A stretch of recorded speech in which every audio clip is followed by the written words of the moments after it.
So this person right here has a silver CT6 with a lot of damage on the side. They can get that dealt with. Too bad it's all fucked up though. I think that guy's an Uber, but I can't be sure until I see his license plate. Yeah, China has the 2024 CQ CT6, and it has the Lyric interior that I have. And if they bring that car back and they make it electric, I would definitely buy that car. I always wanted a CT6. I'm trying to figure out, who did you hit? Yeah, put some serious damage on that fucking car. Like, who the hell did you hit? Jesus. Let's see, is he a taxi? Oh, he doesn't even have a front license plate. I don't know what that guy is. Oh. So guess where we're going? Of course, we're going to the charger. We're going to use the public charger, the EVgo charger, yay. So I'm gonna get right behind this Jeep SRT and continue to make my way through this annoying traffic. And here, oh shit, who the fuck told you to get in front of me, you freaking scumbag? It's always a stupid Nissan. Never fails.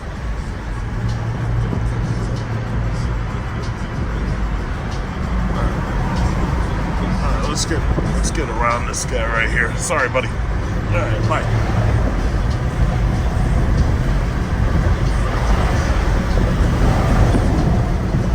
Whee!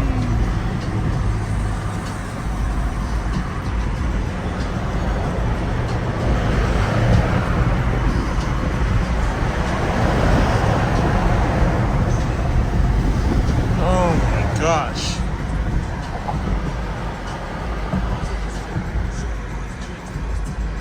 It's like, it's the middle of the day. Where the hell did all these people come from?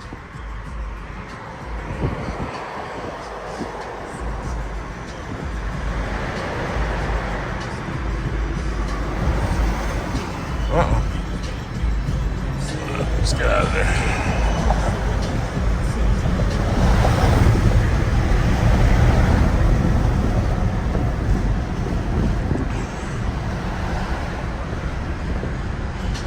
Oh boy, man, it's so cold here and it's so problematic here. I just can't wait to get to Bali. I'm gonna be in Bali.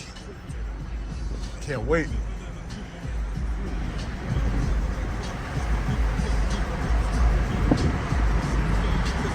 Alright, so I was just waiting for this guy right here with his Nissan Leaf to come on out. And there was a Nimbus, I believe that was the car, Nimbus Metallic, who pulled up, because this guy, he used the charger in the front, and that car has the charging thing in the front. Had he turned around and used the other charger, it would have made it easier for that guy over there, because the problem is our charging ports are on the driver's side. And I really kind of wish that all these car makers would put their charging ports either in the front or the back. And it kind of makes more sense to put it in the front, but I guess they don't like the way it looks or something. I'm not sure. But it is what it is. It's like that, and that's always going to be the thing that Tesla has an issue with. There was recently some woman who called the cops on somebody because she saw a Rivian trying to charge in a Tesla charging point. I'm like, you got to be kidding me. It's like, how petty and stupid can you be? It's just absolutely incredible. Absolutely incredible. Yeah, so this is the, it's like a blue. I believe they call this one Nimbus. There's also one that looks more like a purple. It's a pretty car. I think this looks best on the black 22-inch wheels. But this guy's got the, I think this is a tech model, because this doesn't seem to have any standout features on it, so I think it's actually the tech model, but still looks good. It's very nice. But, okay, so my charge has just been accepted. I only had 36% power, so I had like 90 miles left. So now we're going to run this bastard up to 100%. So this person right here with the Kia, they're going to be waiting a little while. I don't know what I'm going to do, but I'm going to find something interesting. Probably go to Key Food. Maybe do some grocery shopping. So I look up and I hear a Lyric. And sure enough, there's silver Lyric TLC plates. And he's coming to charge.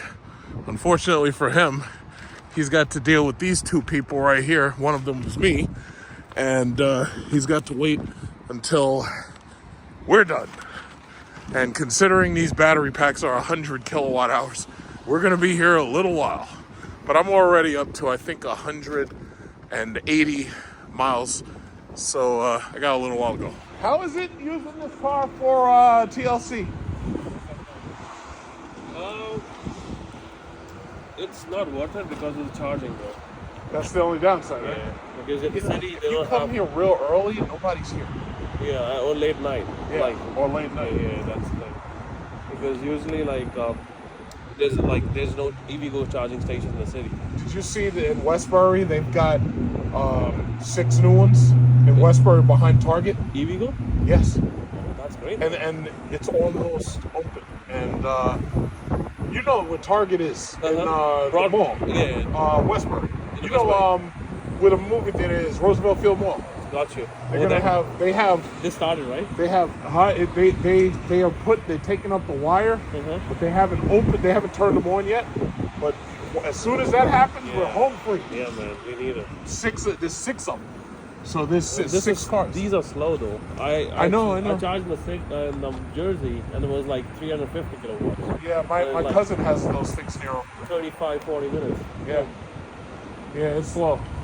Yeah, but so this guy right here, he went into Dunkin' Donuts, I think, and and that lady right there is behind me. But by the time we'll be done at about the same exact time, so both of us are pulling. I would say, I would say probably within the hour. Hour? Yeah, within, because I'm only at 200, and I could look at where he's at, but let's see what he's at. That you can see it, right? No, you can see it on the screen. Oh no, okay, his screen's off. But you know what? The charger tells you. Yeah, but it'll be soon. Just relax. He's at 35. What the fuck?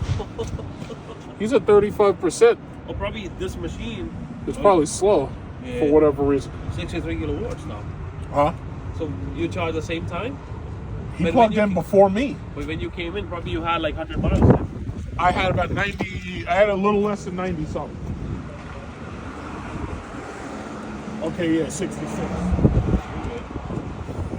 Yeah, almost. I'll be there soon. Yeah. Yeah. Just relax. You're gonna be here a little while. And she'll probably be pulling in right after me. And then you'll probably be taking his spot. So, yeah. Okay, man. Thank you, man. Sure, yeah. Yeah, so that's the thing. So, using these things as taxis, you got to come here either early or you got to come here late. Now, once the Westbury chargers open up, we're gonna have an extra 6 aisles, and we'll be good. But for right now, this is it. And this lady right here with this Kia, she's waiting right behind me. And this guy's waiting behind this Nimbus right here. I'm at 67%. I'm going all the way to 100 or 99 or whatever. And this guy, for some reason, he's at 36%. He got in before me. So I don't understand why he's charging slower, but his thing was like 34, now it's at 37. But this guy's car is charging slower than my car. Because my car is already, right now, I'm looking at it, my car is up to 209, and it was at 200 like 3 minutes ago, or 2 minutes ago, so, we're doing pretty good. But his car is definitely charging slower than my car is. So, yeah, it is what it is. The taxi driver left, and now I've got another silver Lyric pulling up. So this is really interesting. So I got to tell this person that, I'm about to leave. And as soon as I leave, then this guy is next. So, I let him know I'll be done in about 3 or 4 minutes, and then he's next.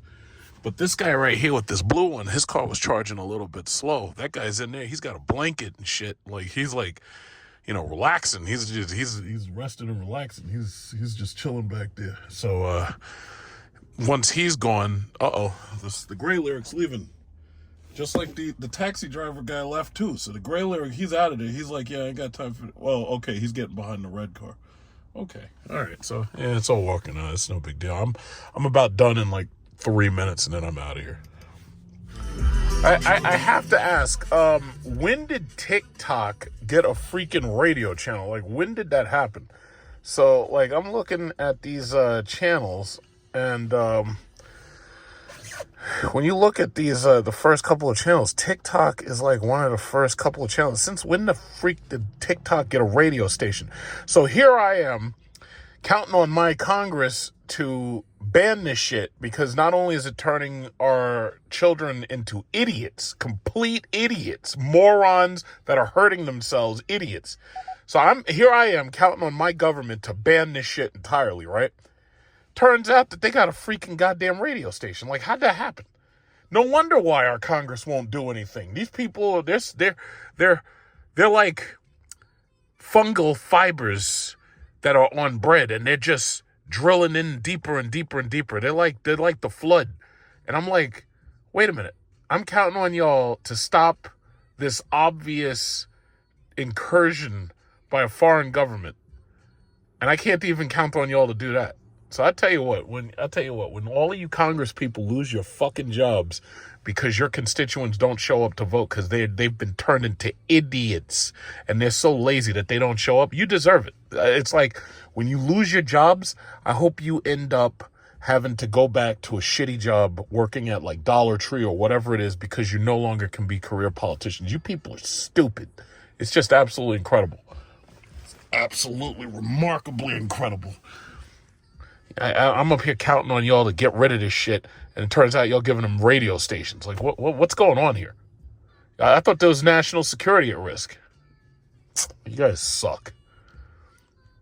See, that I think this country is... See, we will never have true fascism, and we'll never have a true dictatorship in this country simply because the Constitution doesn't allow it. The division of the powers makes it so you can't really have a true dictatorship. The thing about it is I think people are ready for a dictatorship, honestly. I really do. I think they're ready for somebody who says, here's a problem. Let's fucking fix it. Let's get it done. And what they don't want is they don't want Congress going back and forth on some bullshit for months after months, and then people slide money under the table and buying off Congress people and everything. I think people don't want that. I think people at this point are sick and tired of the shit. I think people want somebody who's going to get in and they're going to say, you know what? We're not going to allow homeless people to ride on the train no more because they keep slouching and sleeping all over the cars and everything. We're not going to allow it no more. And people, see, the problem is most of these people, they have like soft hearts, right? They have the soft hearts of women. So I think what it comes down to is a lot of the shit that we normally would get done, you can't count on these people to do it. We can't just take TikTok away. The children, it would hurt the children. If it was me, I'd be like, fuck that. I'd grab the switch, pull that fucking shit. Goodbye, TikTok. That's it. It's like, y'all are so soft. It's disgusting. It's like, when are you going to put these eaglets out there and have them be eagles? See, that's the reason why the eagles, when they know that their eaglets need to get the fuck out the nest, they stop feeding them. They stop bringing them anything. They start pulling the soft feathers and all that stuff, the down fur and everything that they had in there to make the nest soft. They start pulling that shit out of there. And then they push them out and they'll be like, yeah, go fly. And you got to go be an eagle. We ain't got time for you to be sitting up in the nest and you're 40 years old. But that's what it is, man. It's disgusting. It's absolutely disgusting. No wonder why this country is not moving forward no more. We're not moving forward. We're moving forward into debt. We're not moving forward. These are the people you elect. These people are jokes. Okay, it's 3:07. I am done.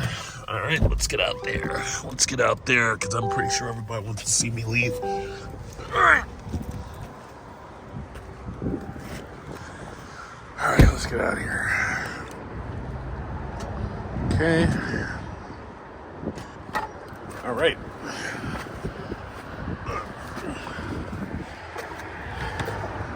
Yeah, so this guy's in there. He's got a freaking blanket and shit. Guy's taking his sweet time. He's relaxing. All right, let's go. All done.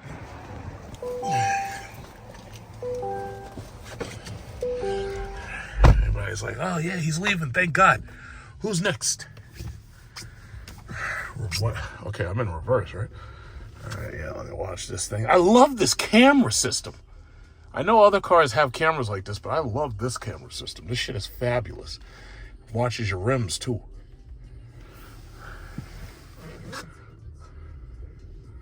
I don't want that Tesla guy to blow at me. And there's those other people, they waiting. Okay. Yeah, I gotta put my seatbelt on. Okay, not bad at all. All done.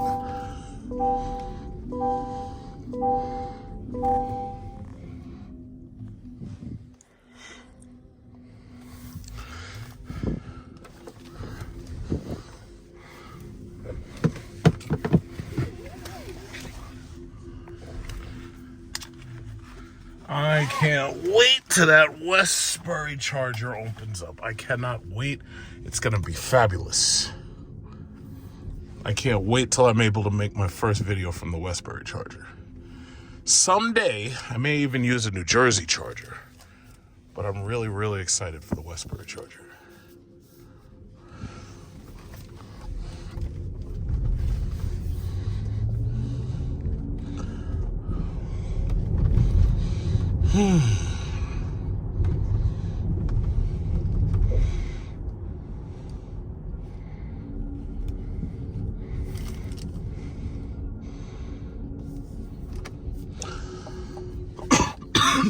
It's amazing how Checkers failed.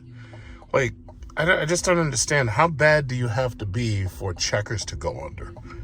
Like, I don't get it. Is it because it's across the street from a Taco Bell? I don't understand that.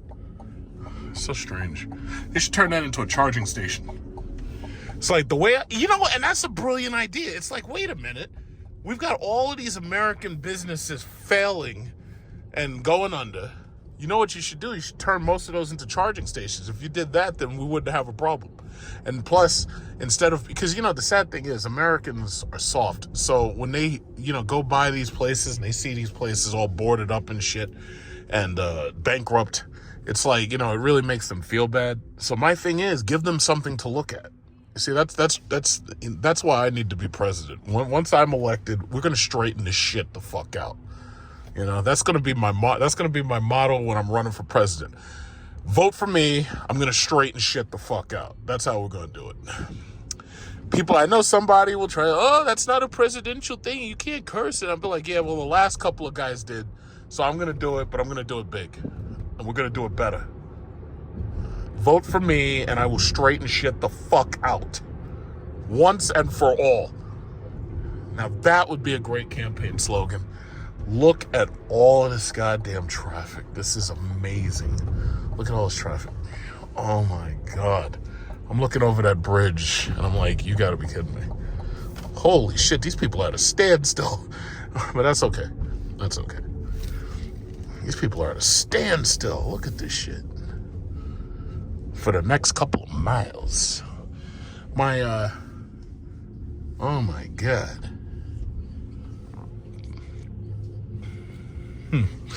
All right, well, I guess that's to be expected.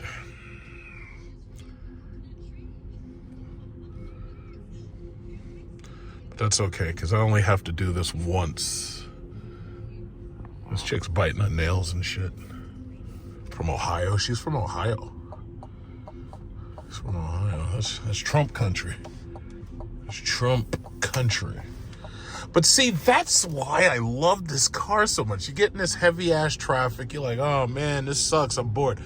And it's like, you don't feel like driving in this shit. But all you got to do is just wait for that symbol to pop up and say, hey, I can drive myself. And then you just click that, and you're good. And it's going to pop up in a minute. I'm just waiting for it. Once I see that steering, oh, there it is. Okay, well, all right. So let's set a speed. Let's set a speed. The speed is going to be 50 miles an hour. Let's set that shit to 50. As soon as it, 45, 50, good. 55, and boom, one button. Oh, hands off. That BMW right there can't drive itself. Slow ass BMW.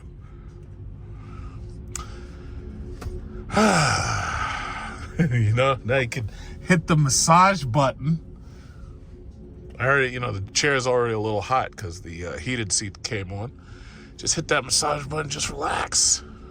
Just relax. Look at it. Get that massage rolling. I don't know who designed this car, but they did a great job copying the Mercedes S-Class. They did a great job. There was a couple of things that I would have done. I would have put an extra button here that allows you to control that side of the car. So this way, when somebody's getting into the car, you can control the seat from this side. That's the one. I would have added that one feature right there. But other than that, yeah, this car is fabulous. I love this car. It's gonna be kind of hard for. Oh shit! That guy's wheel came off.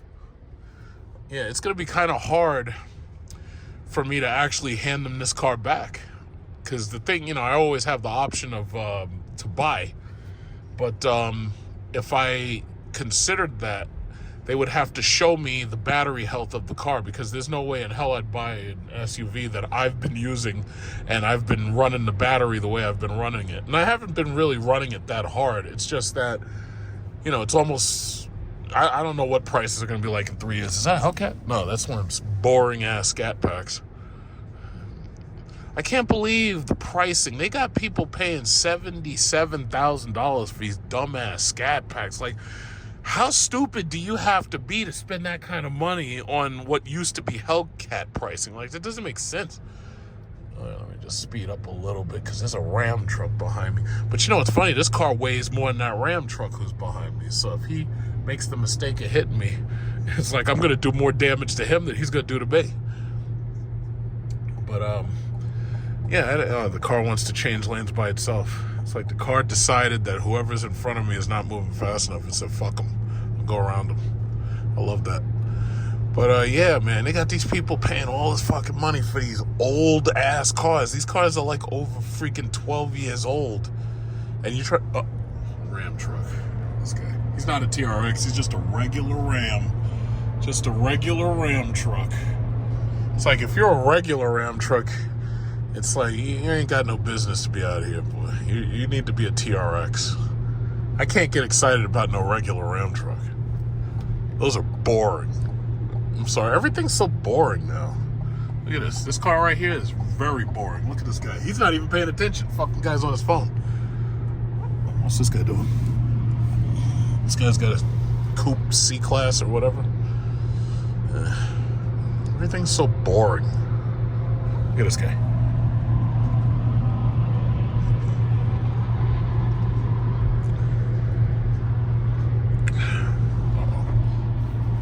I forgot I was looking away for too long. Let me reset it. All right, here we go. Yeah, Cadillac doesn't play when it comes to safety. If you're not looking at the road, they're not letting the car drive itself. You have to keep your eyes forward.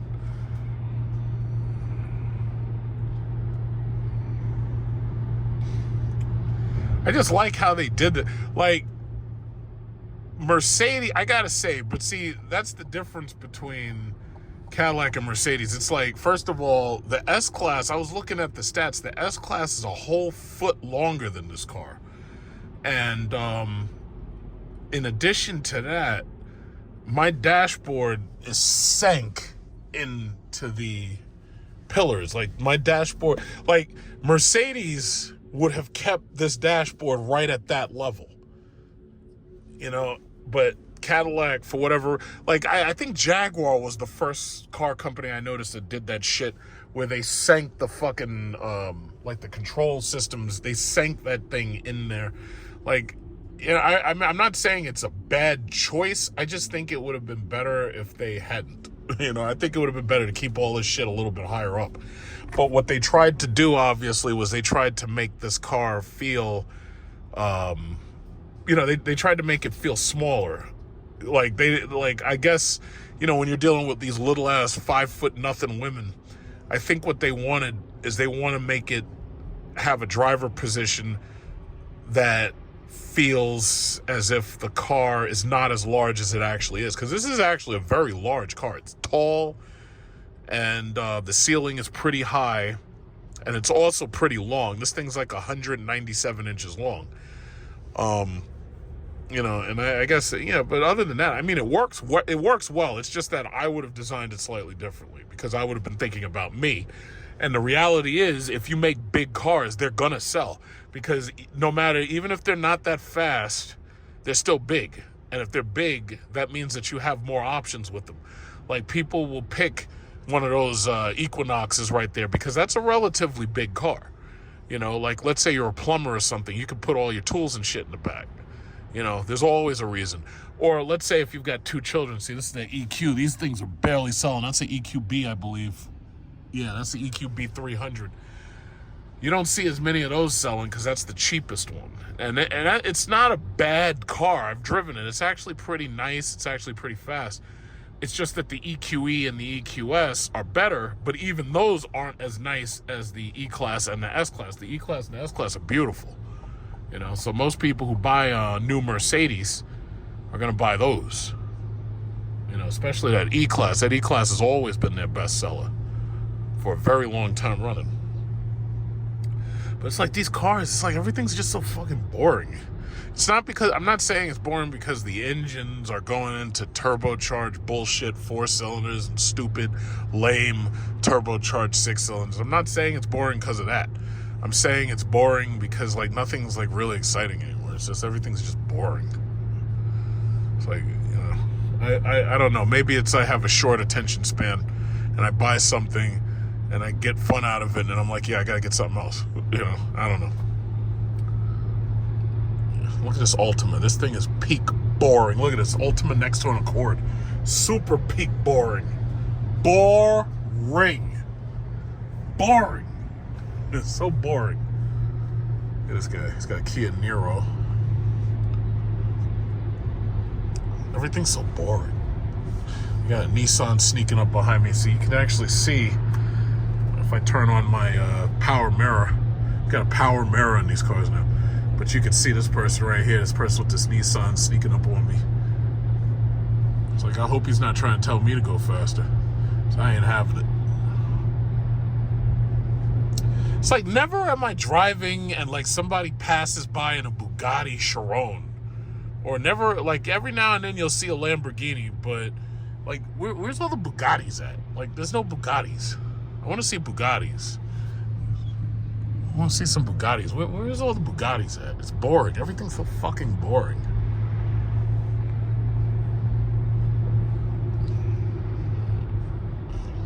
Mazdas, peak boring. Acuras, ridiculously boring. Everything's so boring. Oh well. Just have to adapt to the boredom. But this freaking car, man, this is fantastic. I can just do whatever I want and the car's driving itself. It's fantastic. I love it. I heard Canada has said that level 3 autonomous driving is illegal. So they don't want artificial intelligent driving. And that's really scary. Like, Canada, it has less than 40 million people. They have less people than the state of California. And you'd think that they wouldn't be worried about these cars driving themselves, but apparently they said that shit, level 3 autonomous driving, is illegal. And you can get a big fine. You can get a jail time if you have a car that drives itself up there. That's crazy. Which is weird because y'all are making these Dodge Chrysler products, and it's interesting, actually. They have adaptive cruise control, but I haven't heard them say one word about whether or not those cars are going to have autonomous driving. Like, I'm hearing this shit about, you know, horsepower, and that's all that these dudes are focused on. They're just focused on horsepower, and they're focused on how much the thing weighs, but they didn't say anything about whether or not it's going to have autonomous driving. So I'm a little, you know, skeptical. But I'll hold on to my final judgments until I actually drive the car, you know, the Charger. I'll hold on to my final judgments until then. Yeah, I kind of find that odd that they haven't said anything about that, because one of the main benefits of having an electric car in the first place is the fact that the car can usually, drive itself with autonomous driving systems. So I'm a little skeptical. I don't know yet. I don't know. I just don't know. You know what? Let me get off. Oh, watch out, Nissan. Watch out. Slow the fuck down. Slow down, both of you. I decided that I wanted to get off. Now y'all can slow down just a little bit. Yeah. All right.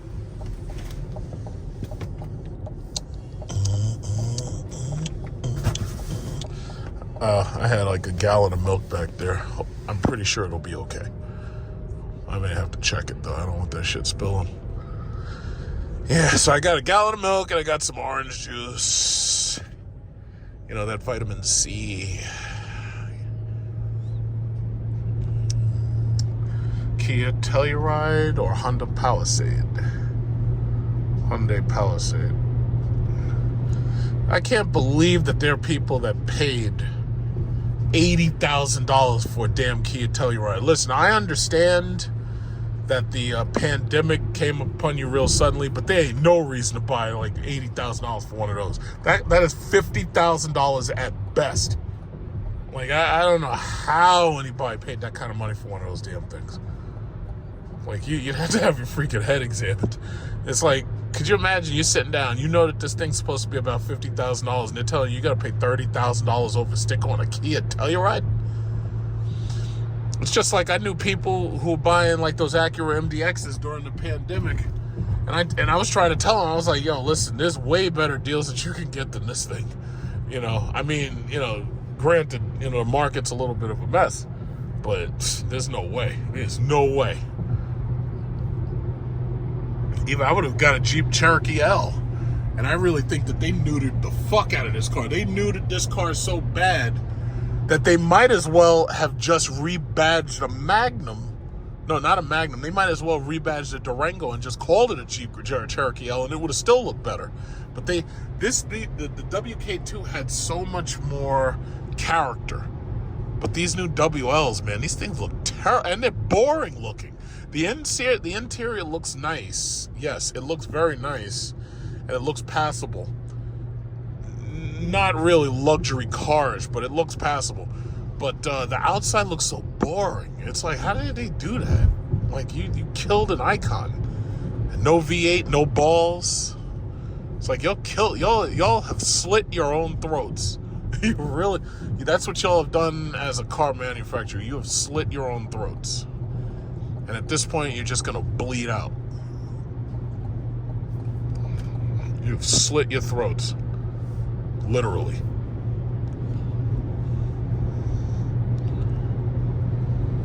So here we all are in freaking traffic. And apparently, like, you could see how much traffic there is. And I'm at the end of it now. And apparently, whatever happened, that's it right there. And once we get past that, then we'll be on our way. But this is bullshit. I'm trying to figure out, like, what happened here. So you got the cops right here. And I'm trying to figure out what the fuck is taking so goddamn long. I had to turn on my focus. Oh, listen, state police. Come on, state cop, let's go. What the fuck is this? What? You're shaking hands and shit, but you just cost me like 30 minutes. Look at this. This is boring car, and then two more boring cars, and then that, oh shit, they tore the fucking shit out of that car, damn. And then that's it. That's it. So you kept us in traffic for an extra 20 minutes, only to have like three boring cars. That's it. It's so stupid. That's it. Fucking rubberneckers. There's this Maybach right here being followed by this Rolls-Royce black and white right here. And I'm wondering if these guys are together because they look like they're driving together in tandem. So there's only one guy in there. And then that Maybach right there.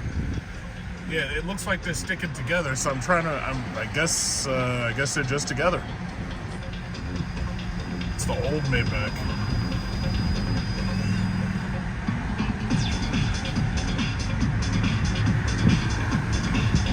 Interesting. That right there is a Dodge Hornet. I've been seeing more and more of these things on the road. So my guess is that this was inventory that they felt that they had to get rid of, so they started cutting prices on these things.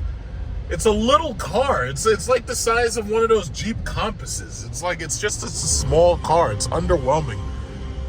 It's like no one, they're gonna have some serious problems selling cars when those Charger EVs get on the market. But those Hornets, man, those things are dumb. It's like the Dodge audience didn't ask for that. And it's funny, these YouTubers, they still crying about the Charger EV. Still crying. Yeah, but they could have kept the V8. They could have kept the 5.7, or they had to listen. As far as I'm concerned, good riddance. Because the thing about it is, they've allowed the culture behind these cars in general to become so toxic. As far as I'm concerned, it's time to basically just wipe that element out. Wipe it out. Never to be seen again. And yeah, sure, some of them will pop up elsewhere, but at this point now they won't have anything to rally behind. They'll be scattered. See, before they were rallying behind that SRT badge. Then what did Dodge do? They got rid of the SRT badge. So they rallying behind having a Hemi engine in their car. Now they're getting rid of the Hemi engine. So let's see these idiots rally behind having an electric car. Let's see them do that. Let's see them charge these vehicles when they live in their mama's basement. Let's see them charge these vehicles when they're living in some flop house or trap house or whatever it is. Let's see them running electrical wires out of their trap house where they're growing marijuana and selling crack rock. Let's see them do that. It's just time. It's just all things comes an end. It's just that simple. I say good riddance. Good riddance. Look at this guy. Freaking slow Prius. Y'all can't even pass slow. You pass slow. Everything you do is slow. God. Man, it's funny because iPhone says that this is light rain. This is not light rain. This is heavy rain. Well, I mean, it's not heavy, but it's a lot of rain out here. So I was just going on to the grocery store, grab some groceries. I'm on vacation this week, relaxing, preparing for the real vacation, Bali and Singapore. Man, that's a lot of rain. Oh yeah, we're gonna live it up. We're gonna do it up. We're gonna be in Bali. Feet all out in the sunlight, on the sand, the beaches. I'm gonna try to go to as many different beaches as I can, just to see where the better water is. But for the most part, it's Bali, so it's all good. It's not a big deal. It's gonna be fun. No, that's why I now, drive do you have a house? No, right. don't have a I house. came from Houston, Okay. so You know what they're doing right now? They're setting up 3 more of these chargers next to Target where the mall is, Roosevelt Field Mall. So you won't have to drive out this far. But they're going to have 3 of these, and they're already built, and they're going to activate them probably by the end of this month.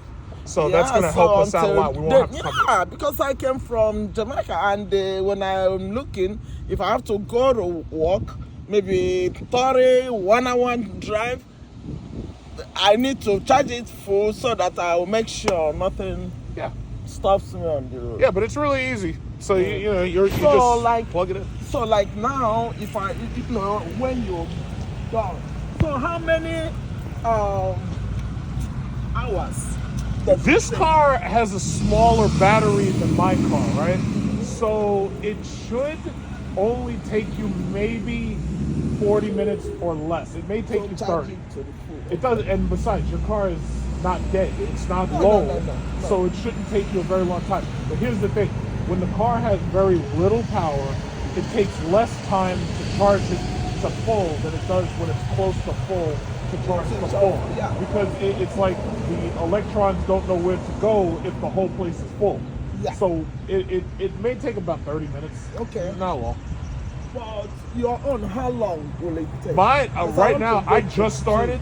I'd say less than 30 minutes. So if you want to okay. go over to the store, Yeah, I want to go to go walk to the store. gym or store Get or your do bags. something, then go walk to the grocery store, and I'm gonna be done very soon. In fact, let me just look at my power. So if I come when you're done, if I come, I will park it facing out. Your car charges from the front. From the front. You will probably back your car in facing out, because your chances are you're going to use my charger, right? Yes. So what you'll do is you'll plug it right into the front of the car, just like I'm plugged into the side. You'll plug it right into the front. Yeah. So it's not going to take me. Yeah, it's not going to take too long. So if you want to go shop or something, Okay. Who do I call? What's the number to call? if the charger gives you a problem, the phone number is on it. If it gives you, it's not going to give you a problem. When I'm done, I'll help you plug it in for that first time, just to see it. Yes. But if the plug ever gives you a problem, the number's right there. Okay. And when you call them, they're going to ask you for that number. Oh, and when you tell them that number, they so know is which. this the number? That is the identification. Identification of where you are. Yes. Okay. Okay. It's very simple. Let me go quickly. I didn't want to take. By the time you come back, Oh, track clock. Look at that. It's a track clock. Okay. By the time you come back, I'll be done. please don't leave. I'm not gonna because leave. I won't leave. I've been looking at it. It has been. I'll wait for you to get back. Yes. By the time you come back, I'll be done. Yes. Okay. All right. All right. Thank you. Okay. Look at that shit. There's a Trackhawk over there. Finally, an exciting product without a Hellcat hood. That guy's up there speeding in the water and shit. So this is what I'm talking about. It's like these cars, in general, if you're not gonna give me what I want in a car, then I don't care about it no more. You know? Oh, she's gonna drive over there. Okay, I didn't know she was gonna do that. Okay, so she's gonna drive over to the store. She's gonna go shopping, and then she's gonna come back, and I'll wait for her to come back. So this guy with the Chevy Bolt, he pulled up. He pulled up to me, and she got the Kia. Everybody's getting these fucking Kia Niros. I guess they must have been having a sale on those things, because I'm seeing them more and more, and it's weird because I'm seeing fewer EV6s, but I'm seeing more Kia Niros. But you know what? The Chevy Volt and the Chevy Bolt. I went to the New York International Auto Show last year. Oh, she's going to Key Food. Yeah, I went to that New York International Auto Show last year, and I tried to sit in the Chevy Bolt, and I was like, why are they building these little ass cars? And the thing that bothers me is, like, by now, all of these automakers should know that if you're going to make one of these electric cars, what you really got to do is you have to have a Tesla Model Y competitor. See, Fisker fucked up real bad by they kept building these stupid little sports cars that were smaller inside, and that stupid ass, you probably see it over there, that Porsche, that Porsche Panamera and that Porsche Taycan. Those are some stupid ass cars. They're little, so they're not practical. The most you can do is speed around in them, but that gets boring really, really quick. And the thing about it is they keep building these stupid ass little sports cars. So the problem ultimately is, if you're going to build these dumbass little sports cars, what you're going to ultimately do is you're going to set yourself up for a fast depreciating vehicle that has no practical use. Because see, here's the thing. All of these cars, all of this shit is depreciating. All of it. Everything depreciates. I think the only thing that really appreciates is those multi-million-dollar supercars and hypercars that you can no longer buy, and only if they're kept in very good condition, right? All of these cars are going to depreciate. Part of it is because you probably have a shitty Ninja loan on your loan. You probably have a shitty Ninja loan. Now, if that becomes the issue and you've got to deal with this depreciation, then the reality is you're better off in a practical vehicle that's depreciating. You're better off in something practical that you can use every day for the family. If you've got like a one-trick pony speed car and the family can't fit in it, that ain't gonna go too far, you know? Now, as for this Bolt, yeah, this is the type of car that they use for government work. Like, you got these bastards driving around giving you tickets and shit, meter maids, cops are driving around giving tickets, traffic enforcement, you know, pulling up on trucks and giving them tickets. That's what this shit is for. This is for, what is it called? Municipal use. That's what this stuff is for. Now, my thing is, it's like GM needs to build everything that they build, just like that right there, just like one of these Traverses or an Acadia or one of those Chevy something or others, if they build it like that, at least at its worst, you can get your whole family in there. If you can fit 5 people in there comfortably, don't worry, it'll sell. It may not be fucking fast, but it is huge. See, in America, if you want to sell a car, it has to be big, huge, and fucking fast. That's the holy trinity. If it's not big, huge, and fucking fast, at least make it big. You know? Because if it's just fucking fast, then, you know, it's not going to sell that well. Like, you see that guy with that Durango? That Durango, especially if you get it with the Hemi, is big, huge, and fucking fast. But if you don't get it with that Hemi, I mean, at least it's big. So now you can fit like a family of 7 in there. You see the logic? See, I don't know what's wrong with these. That's why these motherfuckers keep going bankrupt. That's why. It's because they're not thinking. They're not thinking. That's what it comes down to. Stop building these little ass bullshit compacts nobody wants. There's like 2 people driving Mazdas. Nobody wants this shit. Everybody, even the Acuras. Acura said, you know what? We got to start building the MDXs, because if we don't start building MDXs, everybody's going to whip our ass in sales. Nobody wants this RDX. That thing is little. Nobody wants that. Nobody wants this little ass TLX, boring car. Nobody wants that little Prius, except for poor people who are trying to save money on gas. Nobody wants that shit. Look at this little Toyota Corolla. Even Toyota started building their cars big. I'll give them that. That car got a big ass dent in it, though. Got a big dent right there in that fender. Ugh. Just looking at that shit hurts my feelings. But that's what it is. Big, huge, fucking fast. All you got to do is keep building the cars big, huge, and fucking fast, and you'll be fine. That's all. Look at this. Another Durango. Oh, well, that's the same guy. My fault. But, yeah, that's all it is. So, anyway, I'm just putting this little charge in here. So I hope this lady will hurry up, do her little shopping, and come back here. Because as soon as she come back here, I'm out of here. I'm going to Walmart. I got some groceries from right over there. And, yeah, then I'm going to go to Walmart. And, you know, it's funny. This is it's not an ugly car. It's a cool little car, but it's a little car, though. It's just little. The Bolt. Now, if GM had put out the Volt, the Bolt, the Blazer, the Lyric, the Optic, the Vistic, if they put all this stuff out at the same time, they'd really have something to talk about. But see, the problem is your car has to be that big. You see that? You got to be that big. When you're that big, you can fit the whole family in there. That's when you know it'll sell. EV, gas, doesn't matter. As long as it's that big, it has to be big. Make it big. Make it bigger. It's just like Tesla. Tesla, what did they do? They started out with a stupid Roadster.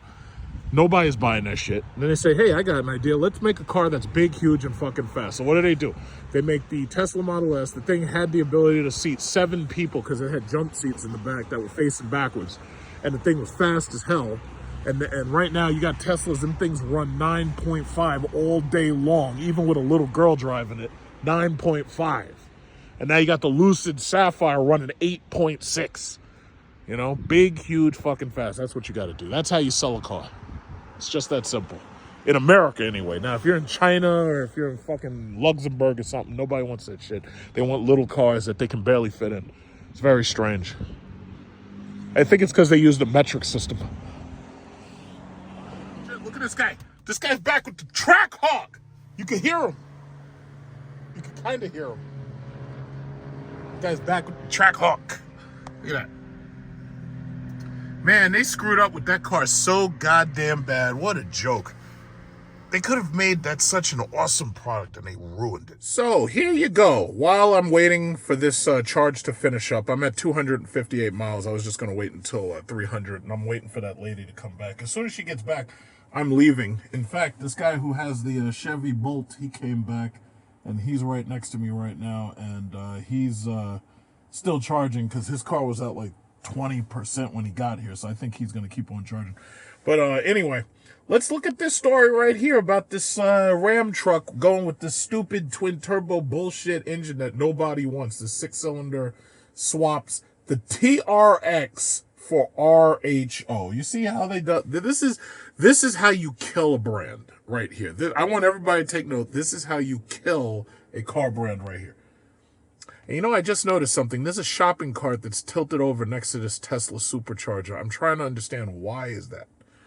But anyway, oh, you know what? This guy with the Chevy Bolt, he decided that he's going to do what I do. He's cleaning the inside of his car. He's cleaning his window right now. Yeah, so he's cleaning his window. He's making his car nice and clean. That's what I do when I'm sitting here charging. I usually clean the inside of the car. What they should do is put like a vacuum cleaner here or something. Okay, but anyway, there's a shopping cart like right there next to the supercharger. Like somebody must have tried to steal a shopping cart and the thing locked up and they just decided to abandon it. Like something's wrong with these people. Something's seriously wrong with these people. Okay, so this is the story. I'm going to just read snippets of it because it's all downhill no matter what. It doesn't really matter. So it says, as Ram plans to expand its 1500 pickup lineup with battery electric vehicles called the REV and plug-in series hybrid models, the gas version gets a redesign for 2025 and the EV should come later in the year. Ram introduced the next generation 1500 gas models on Tuesday, and it marks the end for the Hemi engine and the TRX model.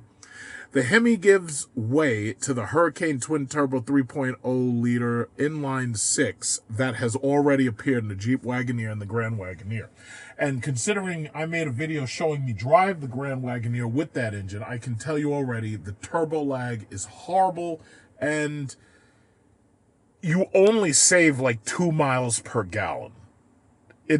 First of all, you're using premium fuel no matter what, whether you have the 6.4 or the 6.2 or the turbocharged i6. So you're going to use premium fuel no matter what. The only company who I actually have to agree with was Ford, that was using the Triton V8. And they continued using that V8 in the Lincoln Navigator around 2010. And you could use regular unleaded in that Navigator. Now, it was still a gas guzzler.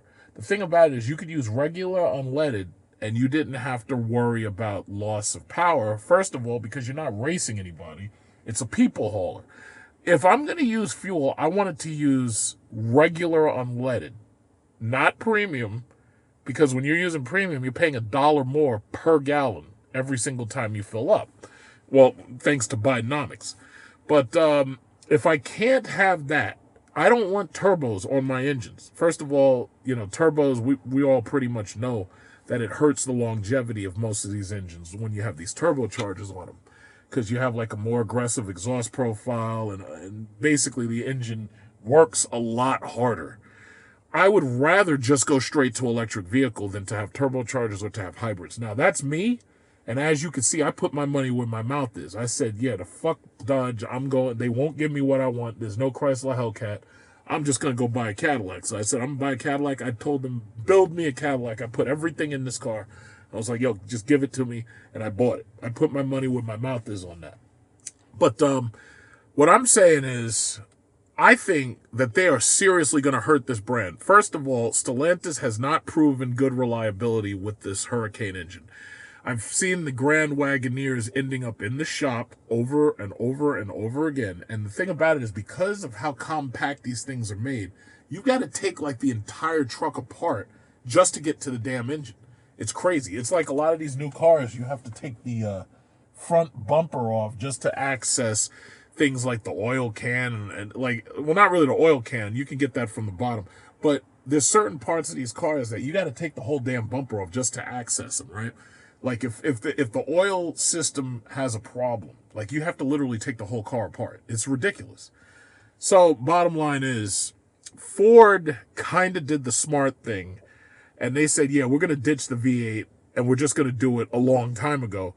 So this way, no matter what happens in the future, we're ready and we can take our V8s, we can put them in our Mustang, but our big trucks and our big cars are going to get better gas mileage because they're going to have the stupid EcoBoost bullshit.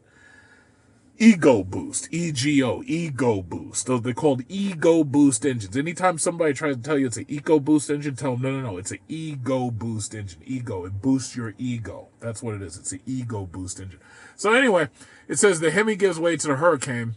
Then it says the high output version cranks up to the output to 540 horsepower and 521 pound-feet of torque, thanks to 28 pounds of boost.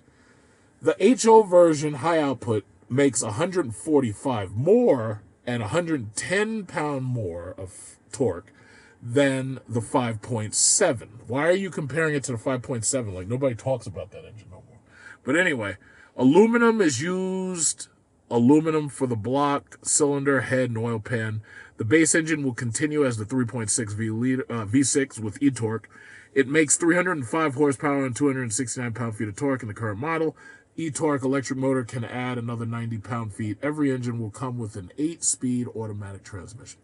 The high output engine will appear in the new RHO model that is due late in the year. It will replace the TRX as the most capable off-roader, though with less than the model 702 horsepower and at a lower price. Expect all the off-road suspension and protection from the TRX, though. Every 2025 Ram 1500 will ride a new fully boxed ladder frame made from 95% high tensile steel, high-strength steel. Ram says it will have enhanced durability and rigidity and lighter weight. Max towing capacity will fall to 11,580 pounds, down from 12,750. In the current model, the maximum payload will be unchanged at 2,300 pounds, and the truck will be able to ford up to 24 inches of water. The new Ram will use a double wishbone front suspension and a multi-link rear suspension with coil springs.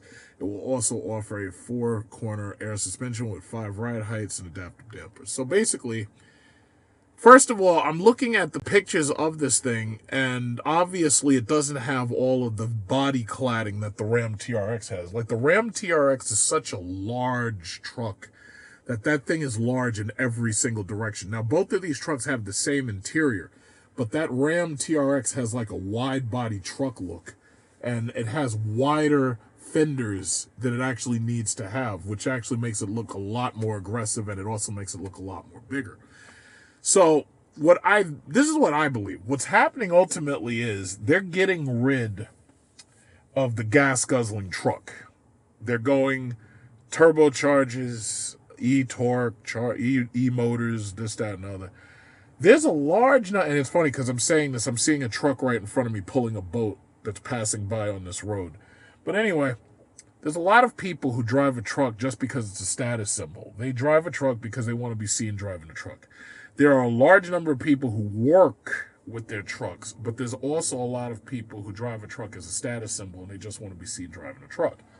Now, the problem is, as a status symbol, just being seen driving a truck without actually using it for work, the problem ultimately is that you're wasting a lot of fuel and you're just basically being wasteful. They are ultimately eliminating all of these companies. I don't care who says that they're still going to, I don't care if Corvette and Mustang say they're going to keep building V8s. That within the next 10 years, that's going to change. Within the next 10 years, Corvettes, if they still make them, will be E-Rays or whatever. It'll all be electric. There won't be a V8 in it. It may even go, it may be so bad that they may go down to a fucking 4-cylinder with turbochargers and electric motors. And they'll be like, well, if you don't want it, just don't buy it. And that'll be it. And there'll still be the same number of people lined up to buy them. Oh, well, it looks cool and I'm saving money on gas, They'll do the same thing with the Mustangs. They're not going to be making these Mustangs forever, Dark Horse and all that nonsense. Nobody wants that. Eventually, they'll kill the V8 in those trucks, too. And once they do that, everything will be twin turbo, 4 cylinders, twin turbo 6 cylinders, and it'll be electric motor assist. And that's the direction that we're going. It's inevitable at this point. It's just inevitable. So, bottom line is, there's some people who are rushing out trying to buy these cars now. Oh yeah, well, if I buy it now, it'll be worth a lot of money in the future. No, it won't. No, it won't. The Charger, Hellcat, the Challenger. I said this a long time ago when I went to that Mopar Fest down there in Carlisle. It was like when you see those classic cars, those things are made of metal. They're made of leather. They're made of this. They're made of that. And I'm looking at these things. I'm like, wait a minute. Yo, these things aren't made of like plastic and shit. No, these cars are made of like high quality materials that America used to, everything was high quality. America used to build cars that were designed to last. They high grade steel, high grade chrome, chromium paint over. Like now, everything is plastic. Everything is faux leather, vegan leather, bullshit, textiles. Most of this stuff is forever chemicals. It's like if you were chewing on this shit, you'd get cancer. The reality is, they're making cars just like smartphones. They want them to be disposable. Why? Because they can keep you buying. Every, 8, 9, 10 years, you'll be buying a new car. Now, for me, I'm fortunate and blessed enough where I was already basically doing that. I can get a car before it hits 100,000 miles. I can always get a new car if I want. And the older I get, now I'm starting to get so bored with all of this shit that as far as I'm concerned, it's like I might as well just keep what I have and just keep that running, because most of this new stuff is boring. It's like everything's so boring now, So it just is what it is. This is the evolution. So by the time your children and your children's children can drive, chances are we'll have eliminated a lot of these wasteful vehicles, and your kid will have to be filthy rich to afford any of this stuff that we're currently, like, it's going to get so bad that just to have a V8 engine, like, you're going to be paying top dollar for everything, including insurance, and your child will have to be rich. And if they're not rich, they ain't getting it. And everybody's going to be basically driving electric. And I know there's a lot of you, I'll never drive electric. I'll never be in an EV. I will never. You think you'll see me at a public church? I'll never. Yeah, I will see you. Within the next 15 years, yeah, I will see you. Yeah, you'll be right. You'll be right in front of me charging your Tesla. And if it's not a Tesla, it'll be a Nissan Leaf or whatever it is. You'll be right there. It's like, oh, well, I wasn't going to buy it, but when you look at the value and the savings, it's like, it was a no-brainer. Looking at this old guy right now, he's going back to his Tesla. He's getting in his Tesla. I guess he's finished charging by now. He's got a Model S. Yeah, so it is what I got here. There wasn't that many people here, but you got this guy right here. He's got his sneakers on. He's got the Model S. He's charging up the Model S. I guess it's about finished because he's been here. See, Tesla has a better charging network than we do. So basically, you park one of these cars, you plug that thing in, pretty much within like 30 minutes, you're pretty much done. If you have a really, really big battery, like if you have a Cybertruck, which I haven't seen one of those pull up here yet, because right now the Cybertrucks have a recall because of the accelerator pedal, which is, these car companies are so stupid. And the thing about it is the Tesla Cybertruck pedal problem, all you need to do to fix that is put like one rivet in it, and one rivet will stop the thing from sliding up and it'll be fine. But you'd have thought that by now these car companies would have figured out, hey, listen, don't put anything near the accelerator that can jam the accelerator at all. But again, Tesla is a software company, not a car company. These people, they've thrown together a car and they're having problem after problem after problem. So they're learning, but it's just infancy for them. But, as a shareholder, I can't criticize them too much because, I have to root for their inevitable success, I wish this lady would hurry the hell up. I don't know how much longer this guy in this Bolt has, but as soon as this lady comes back, I'm pretty much ready to go. I'm at 287. They recommend you only charge to 285, but me, it's like I don't listen. It's going to charge up to what it charges to, and when I drive to Walmart, I'll kill off some of that energy so that it'll knock it back to 285. So it's not a big deal. But the car has held up very, very well. I'm at 4,241 miles. It's going great. Loving it. I have to fight with myself to decide which car I'm going to drive, my Jeep or this car, because I actually love driving this car. This car is my favorite driver every day. It's softer, it's smoother, it's got every single feature. It feels great. I just like driving it so much. But, it's very nice to have the option. You can choose, I don't know what I'd buy next, though, but I think within the next 3 years, the landscape of cars may change a little bit. I don't know what I'd buy next. Yeah, so I'll be out of here in a minute. Help this lady plug in her car. Just show her the ropes. Yo, your charger's open. Yo, your charging port's open, bro. That right there is a Dodge Hornet. I've been seeing more and more of these things on the road. So my guess is that this was inventory that they felt that they had to get rid of, so they started cutting prices on these things. It's a little car. It's like the size of one of those Jeep Compasses. It's just a small car. It's underwhelming.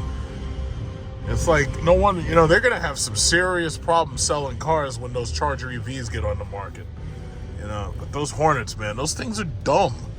It's like the Dodge audience didn't ask for that. And it's funny, these YouTubers, they still crying about the Charger EV. Still crying. Yeah, but they could have kept the V8. They could have kept the 5.7, or they had to listen. As far as I'm concerned, good riddance. Because the thing about it is, they've allowed the culture behind these cars in general to become so toxic. As far as I'm concerned, it's time to basically just wipe that element out. Wipe it out. Never to be seen again.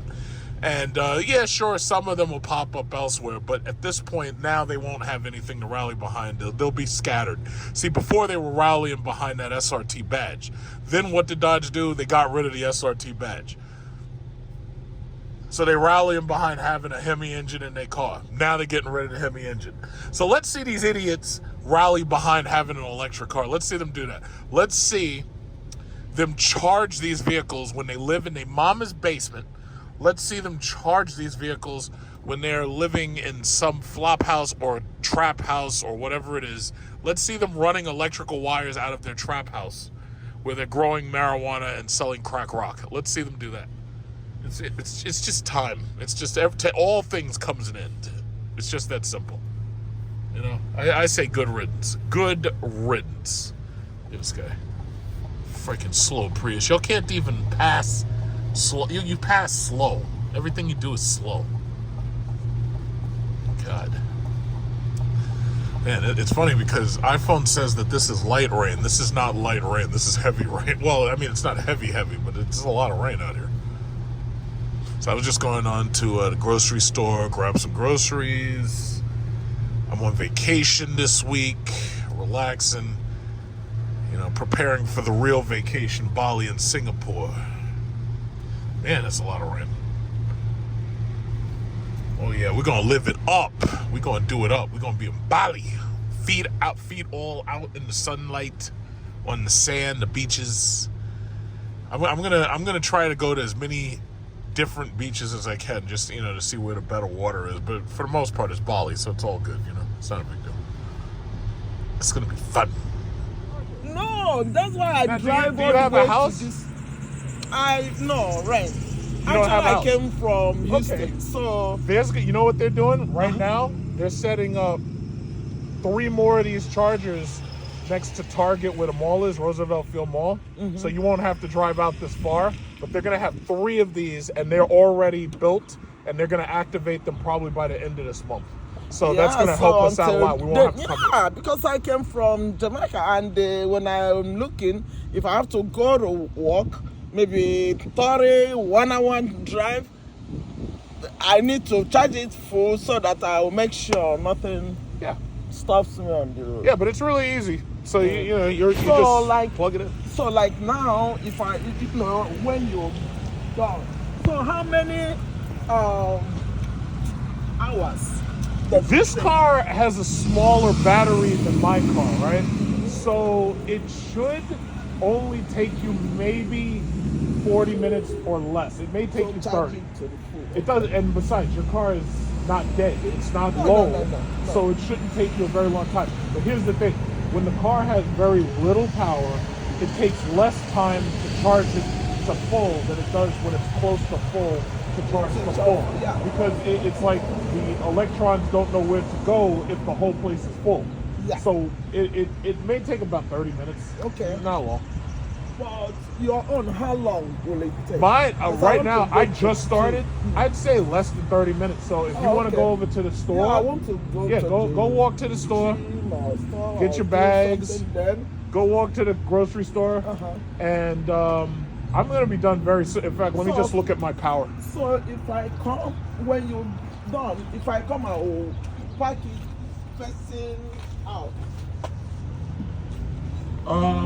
Your car charges from the front. From the front. You will probably back your car in facing out, Because your chances are you're going to use my charger, right? Yes. So what you'll do is you'll plug it right into the front of the car, just like I'm plugged into the side. You'll plug it right into the front. Yeah. So it's not going to take me. Yeah, it's not going to take too long. So if you want to go shop or something, Okay. Who do I call? What's the number to call? if the charger gives you a problem, the phone number Yes. is on it. If it gives you, it's not going to give you a problem. When I'm done, I'll help you plug it in for that first time, Okay. just to see it. Yes. But if the plug ever give you a problem, the number's For right that there. number. Okay. And when you call them, they're going to ask you for that number. Oh, And when see. you tell them that number, they So know is which. this the number? That is the See, identification. Identification of where you are. Yes. Okay. Okay. It's very simple. Let me go quickly. I didn't want to think. By the it's time a you come rental. back, by the It's time a- you come, oh, track clock. Look at that. It's a track clock. Okay, by the time you come back, I'll be done. Please don't leave. I'm not gonna because leave. I won't leave. I won't I've leave. been looking at it. It has been. I'll wait busy. for you to get back. Yes. By the time you come back, I'll be done. Yes. Okay. All right. All right. Thank you. Okay. Look at that shit. There's a track hawk over there. Finally, an exciting product without a Hellcat hood. That guy's up there speeding in the water and shit. So this is what I'm talking about. It's like these cars, in general, if you're not gonna give me what I want in a car, then I don't care about it no more. You know? Oh, she's gonna drive over there. Okay, I didn't know she was gonna do that. Okay, so she's gonna drive over to the store. She's gonna go shopping, and then she's gonna come back, and I'll wait for her to come back. So this guy with the Chevy Bolt, he pulled up. He pulled up to me, and she got the Kia. Everybody's getting these fucking Kia Niros. I guess they must have been having a sale on those things, because I'm seeing them more and more. And it's weird because I'm seeing fewer EV6s, but I'm seeing more Kia Niros. But you know what? The Chevy Volt and the Chevy Bolt. I went to the New York International Auto Show last year. Oh, she's going to Key Food. Yeah, I went to that New York International Auto Show last year, and I tried to sit in the Chevy Bolt, and I was like, why are they building these little ass cars? And the thing that bothers me is, like, by now, all of these automakers should know that if you're going to make one of these electric cars, what you really got to do is you have to have a Tesla Model Y competitor. See, Fisker fucked up real bad by they kept building these stupid little sports cars that were smaller inside, and that stupid ass, you probably see it over there, that Porsche, that Porsche Panamera and that Porsche Taycan. Those are some stupid ass cars. They're little, so they're not practical. The most you can do is speed around in them, but that gets boring really, really quick. And the thing about it is they keep building these stupid ass little sports cars. So the problem ultimately is, if you're going to build these dumbass little sports cars, what you're going to ultimately do is you're going to set yourself up for a fast depreciating vehicle that has no practical use. Because see, here's the thing. All of these cars, all of this shit is depreciating. All of it. Everything depreciates. I think the only thing that really appreciates is those multi-million-dollar supercars and hypercars that you can no longer buy, and only if they're kept in very good condition, right? All of these cars are going to depreciate. Part of it is because you probably have a shitty Ninja loan on your loan. You probably have a shitty Ninja loan. Now, if that becomes the issue and you've got to deal with this depreciation, then the reality is you're better off in a practical vehicle that's depreciating. You're better off in something practical that you can use every day for the family. If you've got like a one-trick pony speed car and the family can't fit in it, that ain't gonna go too far, you know? Now, as for this Bolt, yeah, this is the type of car that they use for government work. Like, you got these bastards driving around giving you tickets and shit, meter maids, cops are driving around giving tickets, traffic enforcement, you know, pulling up on trucks and giving them tickets. That's what this shit is for. This is for, what is it called? Municipal use. That's what this stuff is for. Now, my thing is, it's like GM needs to build everything that they build, just like that right there, just like one of these Traverses or an Acadia or one of those Chevy something or others. If they build it like that, at least at its worst, you can get your whole family in there. If you can fit 5 people in there comfortably, don't worry, it'll sell. It may not be fucking fast, but it is huge. See, in America, if you want to sell a car, it has to be big, huge, and fucking fast. That's the holy trinity. If it's not big, huge, and fucking fast, at least make it big. You know? Because if it's just fucking fast, then, you know, it's not going to sell that well. Like, you see that guy with that Durango? That Durango, especially if you get it with the Hemi, is big, huge, and fucking fast. But if you don't get it with that Hemi, I mean, at least it's big. So now you can fit like a family of 7 in there. You see the logic? See, I don't know what's wrong with these. That's why these motherfuckers keep going bankrupt. That's why. It's because they're not thinking. They're not thinking. That's what it comes down to. Stop building these little ass bullshit compacts nobody wants. There's like 2 people driving Mazdas. Nobody wants this shit. Everybody, even the Acuras. Acura said, you know what, we got to start building the MDXs, because if we don't start building MDXs, everybody's going to whip our ass in sales. Nobody wants this RDX. That thing is little. Nobody wants that. Nobody wants this little ass TLX, boring car. Nobody wants that little Prius, except for poor people who are trying to save money on gas. Nobody wants that shit. Look at this little Toyota Corolla. Even Toyota started building their cars big. I'll give them that. That car got a big ass dent in it though. Got a big dent right there in that fender. Ugh. Just looking at that shit hurts my feelings. But that's what it is. Big, huge, fucking fast. All you got to do is keep building the cars big, huge, and fucking fast, and you'll be fine. That's all. Look at this. Another Durango. Oh, well, that's the same guy. My fault. But, yeah, that's all it is. So, anyway, I'm just putting this little charge in here, so I hope this lady will hurry up, do her little shopping, and come back here, because as soon as she come back here, I'm out of here. I'm going to Walmart. I got some groceries from right over there. And, yeah, then I'm going to go to Walmart. And, you know, it's funny. This is not it's not an ugly car. It's a cool little car, but it's a little car, though. It's just little. The Bolt. Now, if GM had put out the Volt, the Bolt, the Blazer, the Lyric, the Optic, the Vistic, if they put all this stuff out at the same time, they'd really have something to talk about. But see, the problem is your car has to be that big. You see that? You got to be that big. When you're that big, you can fit the whole family in there. That's when you know it'll sell. EV, gas, doesn't matter. As long as it's that big, it has to be big. Make it big. Make it bigger. It's just like Tesla. Tesla, what did they do? They started out with a stupid Roadster. Nobody's buying that shit. And then they say, hey, I got an idea. Let's make a car that's big, huge, and fucking fast. So what do? They make the Tesla Model S. The thing had the ability to seat 7 people because it had jump seats in the back that were facing backwards. And the thing was fast as hell. And right now you got Teslas, and things run 9.5 all day long, even with a little girl driving it, 9.5. And now you got the Lucid Sapphire running 8.6. You know, big, huge, fucking fast. That's what you got to do. That's how you sell a car. It's just that simple. In America, anyway. Now, if you're in China or if you're in fucking Luxembourg or something, nobody wants that shit. They want little cars that they can barely fit in. It's very strange.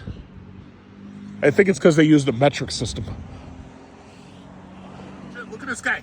This guy's back with the Trackhawk. You can hear him. You can kind of hear him. This guy's back with the Trackhawk. Look at that. Man, they screwed up with that car so goddamn bad. What a joke. They could have made that such an awesome product, and they ruined it. When I got here, there wasn't that many people here, but you got this guy right here. He's got his sneakers on. He's got the Model S. He's charging up the Model S. I guess it's about finished because he's been here. You know, see, Tesla has a better charging network than we do. So basically, you park one of these cars, you plug that thing in, pretty much within like 30 minutes, you're pretty much done.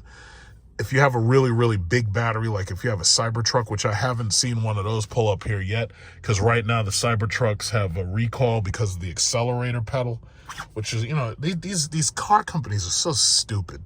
And the thing about it is the Tesla Cybertruck pedal problem, all you need to do to fix that is put like one rivet in it, and one rivet will stop the thing from sliding up and it'll be fine. You know, but You'd have thought that by now these car companies would have figured out, hey, listen, don't put anything near the accelerator that can jam the accelerator at all. But again, Tesla is a software company, not a car company. These people, you know, they've thrown together a car and they're having problem after problem after problem. So they're learning. But it's just infancy for them. But, you know, as a shareholder, I can't criticize them too much because, you know, I have to root for their inevitable success, you know. I wish this lady would hurry the hell up. I don't know how much longer this guy in this Bolt has, but as soon as this lady comes back, I'm pretty much ready to go. I'm at 287. They recommend you only charge to 285, but you know me, it's like I don't listen. It's going to charge up to what it charges to, and when I drive to Walmart, I'll kill off some of that energy so that it'll knock it back to 285. So it's not a big deal. It's not a big deal. But the car has held up very, very well. I'm at 4,241 miles. It's going great. Loving it. I have to fight with myself to decide which car I'm going to drive, my Jeep or this car, because I actually love driving this car. This car is my favorite driver every day. It's softer, it's smoother, it's got every single feature. It feels great. I just like driving it so much. But, you know, it's very nice to have the option. You know, you can choose, you know. I don't know what I'd buy next, though, but I think within the next 3 years, the landscape of cars may change a little bit. I don't know what I'd buy next. Yeah, so I'll be out of here in a minute. Help this lady plug in her car. Just show her the ropes. Yo, your charger's open. Yo, your charging port's open, bro. Well, I'm about done, and I'm looking at her over there, and she needs to hurry up over here, because, see, I don't want somebody else to try to jump in front of her in order to take my spot. She needs to hurry up. I'd shout at her, but I don't want to look ignorant out here shouting. So, but I'm glad she just hurried up and finished, because I'm done. It's like I need her to hurry up and get over here. Because, see, I don't want her to miss her spot, but she better hurry up, because these people, like these Teslas, I see these Teslas, they coming. I know the Teslas ain't fighting for me for no spot, but they got their own. But I'm just saying, if somebody else show up, you know, take her spot, I don't want that to happen. I promised I was going to wait. Let's go, lady. Hurry up. Jesus Christ. It's like women take their sweet time shopping. If that was me, I'd have walked in there 10 minutes later, I'm walking out. So they need to hurry up.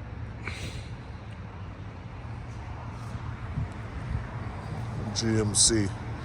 But he's not an EV, so it doesn't matter. Come on, lady. And then they take their time getting out of the parking spots, too. It's like, what's going on? All right. So you got the truck moving. Come on, lady. Hurry up.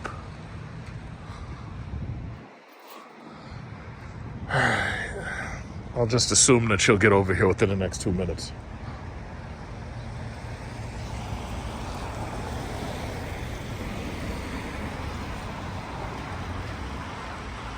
Yeah, so as far as I know, all she actually has to do, because I looked at her app, as far as I know, all she has to do is just plug in the car and it'll auto charge.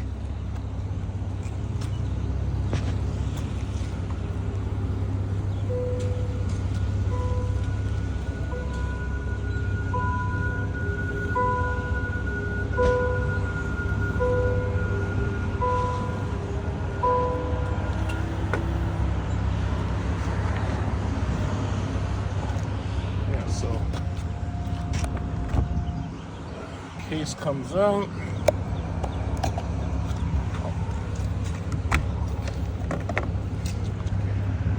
Yeah. I was watching you. So basically, you see that connector, you just plug it into the front. Yeah. You just plug it in. I don't know if the car is gonna beep, because some cars make a noise. Yeah, some cars beep and stuff. It's going in? Okay. Yeah, there you go. And I don't know if it's going to beep, but what you'll see is probably the lights start to cycle or something. They what? Not sure yet. Let's find out. So hit the, this is Baldwin, hit CCS, the button. CCS? Yeah, hit that one. It says start charging.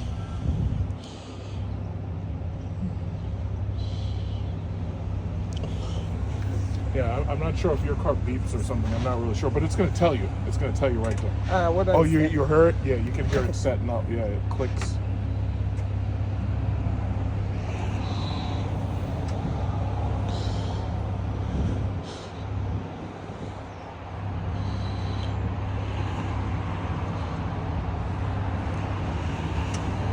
Yeah, I can hear it clicking.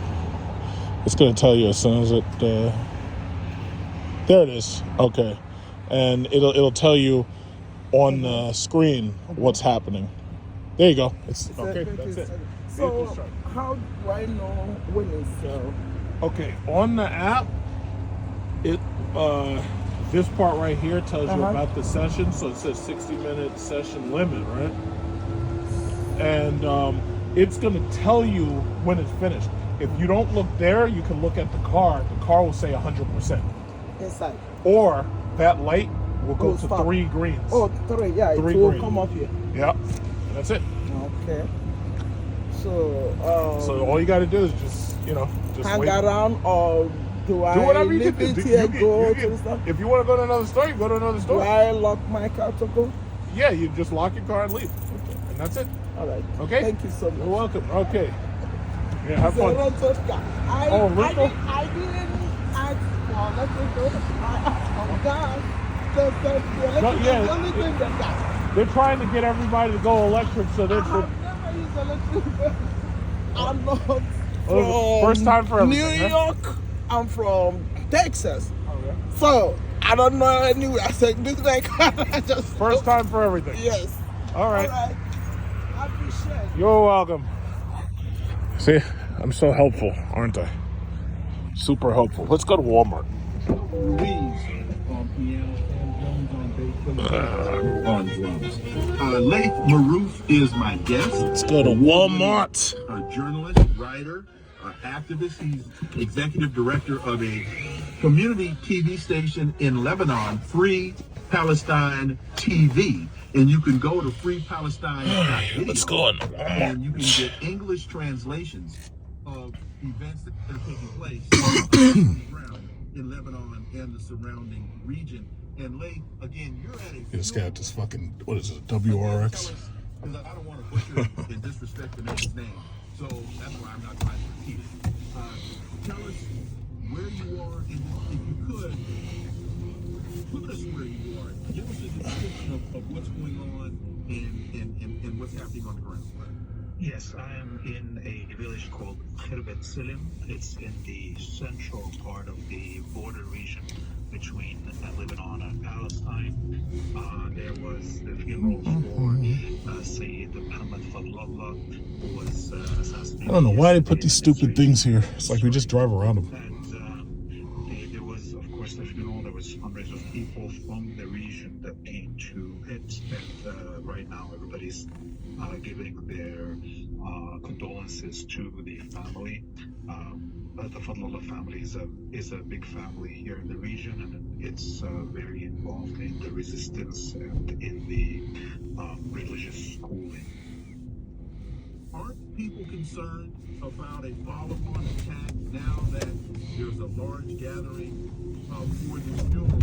Aren't people concerned about a follow-on and retaliatory attack by Israel? Yeah, I mean, the Israelis are treacherous in that consideration. They have targeted once one of these in the last 3 months.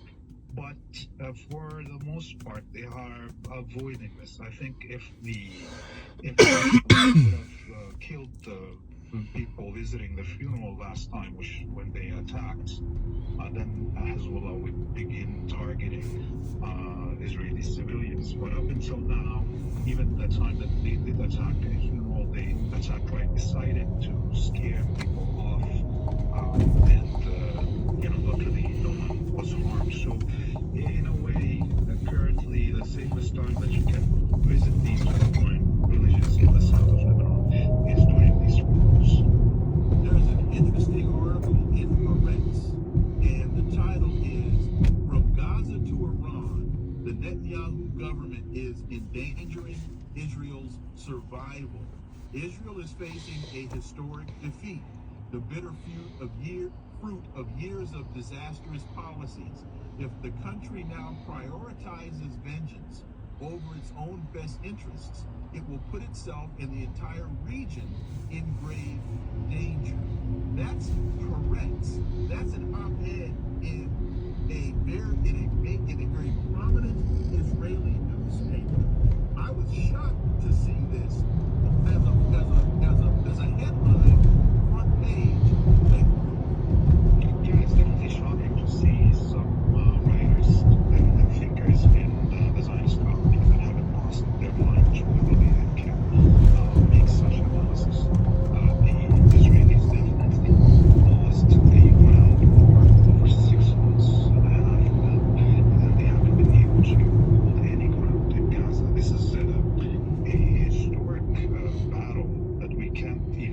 in any comparison to, in terms of the numbers of fighters on both sides. We see 25,000 fighters in Gaza holding 500,000 Israeli forces into a standstill under It's a nice day. bombardment from I'm glad it stopped raining. I don't think we have any historical comparison to that. And now, with the because of the targeting of the Iranian embassy, the Israelis exposed themselves. Oh, that looks terrible. to the fact that the Lifting Iranian trucks. forces cannot withstand this. Sometimes it's done right, but that definitely is done wrong. That looks terrible. It looks ridiculous. That thing looks like it's going to tip over. Prior to the stupid attack on the Iranian embassy in Damascus, there was still that image that Israel has air superiority. Now, where it's clear that Israel cannot continue to exist without the direct protection of the United States, and this is why clearly, if Netanyahu draws the United States into this war, there will be no more Israeli conflict. Two more questions, and I know you've got to go. One is, your thoughts on Pepe Escobar's description that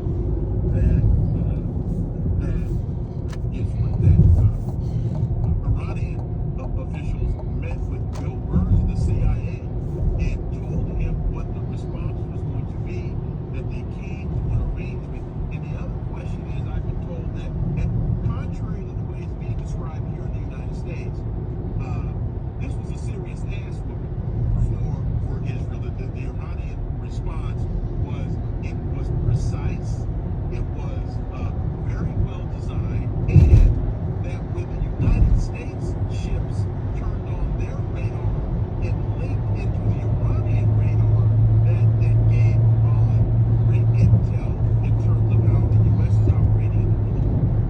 Yes, let's look at it this way. Not only did Iran give a heads up to everybody that it's going to attack. Let's hit up Walmart. Spoke directly to the Americans and informed them the kind of target that they're going to hit. And everybody got ready for it. You had the Americans bringing in the THAAD. I doubt there'll be anything majorly exciting on sale. It's just I gotta just grab a couple of groceries and that's that. See, the place is not full, but it's already starting to fill. Actually, wait a minute. No, it is full. This place is full. A lot of people here. Just with a small first generation swarm of Iranian drones, all these air defenses were overwhelmed, and the missiles that actually were supposed to target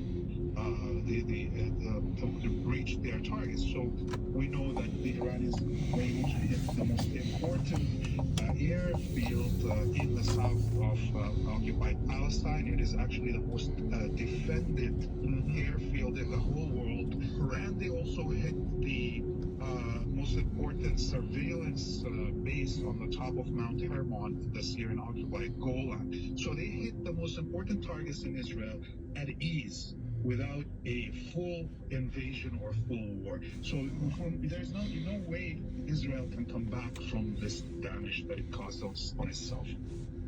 And final question, one of the key elements of Zionism is the rhetoric that I don't want to park next to any of these people. IDF is the superior. I could park a little bit further back, but I'll do it in a different row. Is there to defend the Israelis against these hordes of angry Arabs that want to destroy them because they're Jewish. And what we have found out is that's all a bunch of smoke and mirrors. Oh yes, and this is where I think here. Nobody's nobody wants to park this far out. That's perfect. Of humanity. Now they have lost this myth that they are unbeatable, that they can, provide this safety to the colonists while they are looting the lands of Palestinians and their resources. And all right. they will be there to protect them no matter what. This is why nationals in the United States that are Jewish sometimes run away to Israel. Let's get in because there. they're Look at this guy. He's got the Dodge Hornet. Dodge Hornet right there. I was gonna call across and ask him and be like, "Yo, bro, how do you like that car?" But you know what? I'm not even gonna bother. I'm sorry. Dodge Hornet is proof that this car company has absolutely lost its way.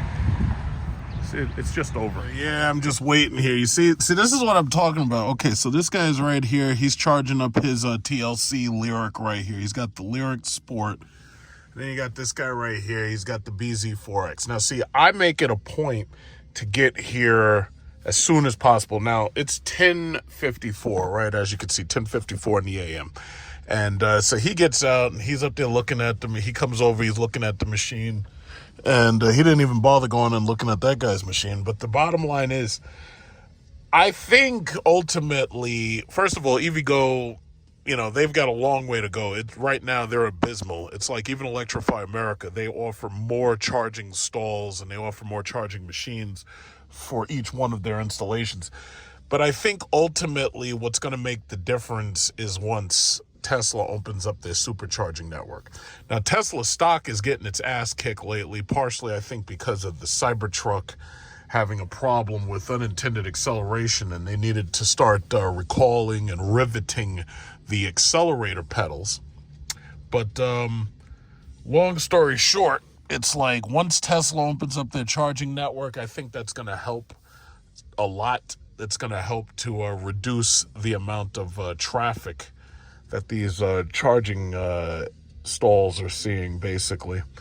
Now, this guy right here, I don't know why this guy is still parked right here, because the thing about it is there's lots of Teslas that need to be able to get in and out of there, so he might as well just pull in over there, you know. But see, again, you know, a lot of the ways that they designed this place weren't incredibly brilliant, because see, if they wanted that space over there to be for cars to park and wait, which I don't think they actually intended, then they wouldn't have designed it this way. And obviously when they installed all this stuff, they could have never imagined that, you know, they were going to have to wonder about cars trying to use the end chargers in order to plug into the Tesla network that aren't Tesla cars, and having to drive up on the grass and drive up on the dirt. So I haven't experienced any of it yet, but there was a woman who actually called the police on a guy who had a Rivian, and it was in the news. The bitch called the police on a guy who had a Rivian because she saw that he didn't have a Tesla. See, these Karen, you know, I don't know. Karens must think that they're bulletproof or something, because like they will start some shit, and I don't know. It's like they act like they're bulletproof, like they act like they Superman out there. It's very strange. But what is it? I'm at 242 miles, so I'll be done pretty soon. Yeah, this guy right here, you might as well park your car, go have some lunch, go have a donut, go get some coffee, because I'm going to be here for just a little bit of time. Okay, so there's a Chevy Bolt pulling in next to this black Cadillac Lyric. Now, this guy is TLC. I don't know about the Bolt, but the Cadillac Lyric's TLC. And I'm going to be done soon. But you got this guy right here with this BZ4X. Now, the thing that gets me, it's like the BZ4X is actually not that great of a product. But because they're selling these things at a loss, like they're selling them at like a 1% interest rate here in New York, it's like I've seen so many of these things coming to the charging stations now. Now, this is the Massapequa charging station. Somebody had asked me in the last video. Yeah, you see, and this is what gets me. It's like, imagine you're sitting in your car and you're at a parking meter and you've got people coming up to your parking meter to check your meter to see how much longer you got. Like, I don't know, like some people are trying to talk about charging etiquette. Like, it seems to me that that's not part of it. Like, you're not supposed to go up to other people's meter and be touching on it and stuff. That's just weird. So anyway, I'm seeing a lot of these BZ4Xs pulling up. And These things are really not the best vehicles to be using for TLC because they have short range. They may be cheap, but their range is so small. I mean, they are a good option to maybe the RAV4, but they're a terrible option if you're, planning on getting a car and range anxiety is any level of an issue. But I think ultimately what we really, really need, everybody really needs, is Tesla to hurry up and open up their charging network to all of these non-Tesla cars and give them these adapters, or at least sell them these adapters. And once that happens, I think things are going to be a little bit better. But for the time being, it's like, again, I come here early and I get here earlier than most other people. And then I'll, go about my day, do whatever I got to do, or, go about my week. But they really got to do something about this. And granted, there is the Westbury charger coming very soon. And when you have like 3 of these machines and you have 2 lanes apiece, so there's going to be like a total of 6 lanes. But they really need to hurry that up. Like the machines are up, but I have no idea why they haven't activated them yet. As soon as I saw it, I had to stop. Look at that thing. Look at that thing. It's amazing. The A380. Where are you going? Well, we already know where they're going. They're going to Dubai, but I think Dubai is having a little bit of a problem right now. It's like they're flooded. It's hard to focus on that thing. Gotta do a focus lock. I haven't been to Security Dodge in quite a while. I wanted to find out when they take allocations for the new Charger electric vehicle, or whether or not they actually know how much the thing is going to cost. I'm not just doing it for myself. I just wanted to know. I also wanted to see what their inventory currently looks like, because as you know, there's a bunch of YouTubers constantly making, what they consider to be content and crying constantly. They are marking the prices up. The prices are marked up real high and everything. We can't afford nothing. Oh yeah, well you're in trouble now because the banks aren't going to pay for it anymore. The banks are gonna say no. They're not going to accept your floor plan model anymore. The banks are gonna take your money away. So these freaking YouTubers every fucking day, these guys got the Ram TRX, they're running out of money. The Ram TRX, they're marking down the prices. They can't afford it no more. You got to save big. The banks aren't gonna do this forever. It's like these freaking YouTubers are hilarious. These guys, they're literally making content crying about the end of Dodge as we know it, because there's no more Hemi and everything. These guys are making all this garbage content. It's fucking hilarious. But I wanted to stop and I wanted to also ask the parts department something. I'm going to ask them how much it would be for a new battery for my Jeep eventually. But I could get that from anywhere, but I wanted to know exactly what I should get because I don't know if those things have to be configured. Yo, that Ram, oh my God, that Ram TRX is still here. Holy shit, that thing is still here. That was the final call Ram. It's like that thing is, I can't believe that thing is still here. This thing, I thought they had sold this thing a long time ago. What is this? $175,000 for the market adjustment. Last call. This is the same truck. This thing has been here for all that damn time. I bet they have those same demons sitting right up in there too.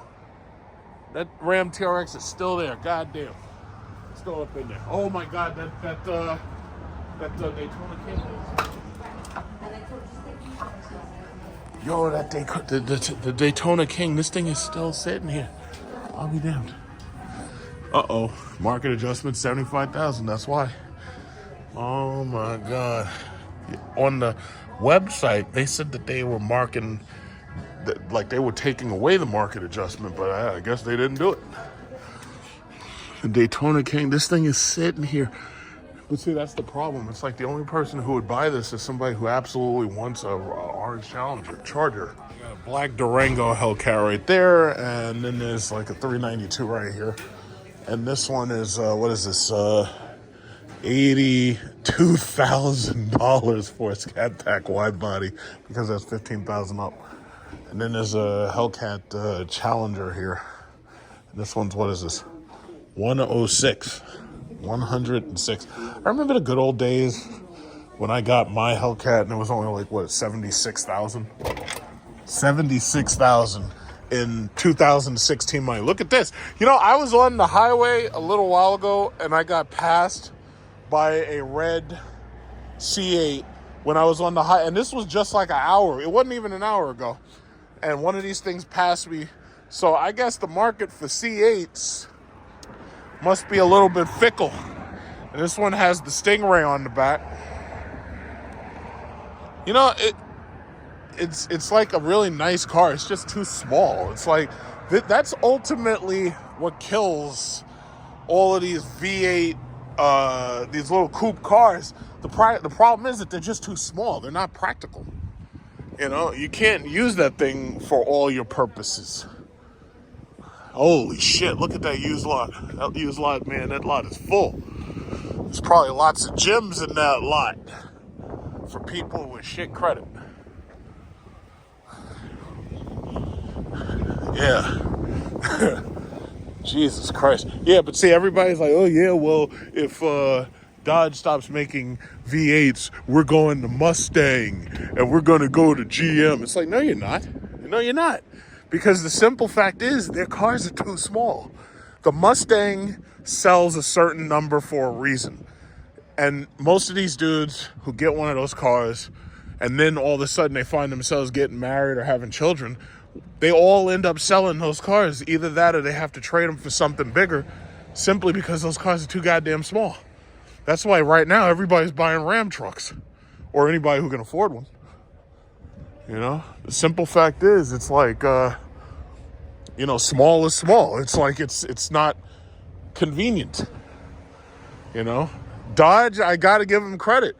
They were making cars that were big, huge, and fucking fast. And then all of a sudden they stopped. And now they're big and huge, but they're not fucking fast no more. Because, well, I mean, it's not that they're not fucking fast. It's just that they're not making these damn V8s. Gotta have the V8s. 50 over 500 people. These are what connections for them. And like I said, because New York is cool in the summer, because but once the winter comes, you guys get snow, you're losing. Overcast days, you're losing. Because it's generated. You still need the main electric to back it up, and that's the problem. Where nuclear is the answer. Nuclear is definitely 100%. Cold nuclear, if they could do it. That's not happening. The cold fusion's not happening anytime soon. I don't know. I heard the gates are working on it. You're looking for a fusion reactor, you look up there at the sun. That's your fusion reactor. Fission is the near future. Yeah, I don't think cold fusion. If they could figure the cold one out and not have to put these nuclear sites on the water and bury in the mountains or build enclosures where if they leak there's no issues, that would be the biggest. That would be tremendous. I just don't see it. Listen, the infrastructure we have now can't hold it. Just for the bus depot, just one bus company, 300 buses. And it's 3 primary feeders, sub-pump substation. It's just one that's a speck on the car there. Well, the majority of our electricity comes from coal, you know? Yeah. It's just that they can control the point of emissions. See, this is all about control. It has nothing to do with it, yeah. If you control the point of emissions, they don't give a shit about, you know, you have an electric car. You're telling me some guy can't get that Jeep to run on, to do about 60 miles a gallon? This? Yeah. It's 7,000 pounds. I mean, yeah, you can do it. But There's a way. There ain't no money in it. No, well, I'll tell you like this. If this Jeep was electric, it would get 98 miles per gallon electric. The problem is these things, you know, they have an engine in them. Right, but this thing would weigh 7,000 electric and it would 12. Yeah, exactly. And that would do all the Well, guardrails. nine. Okay, Give or but take. The Hummer's 9.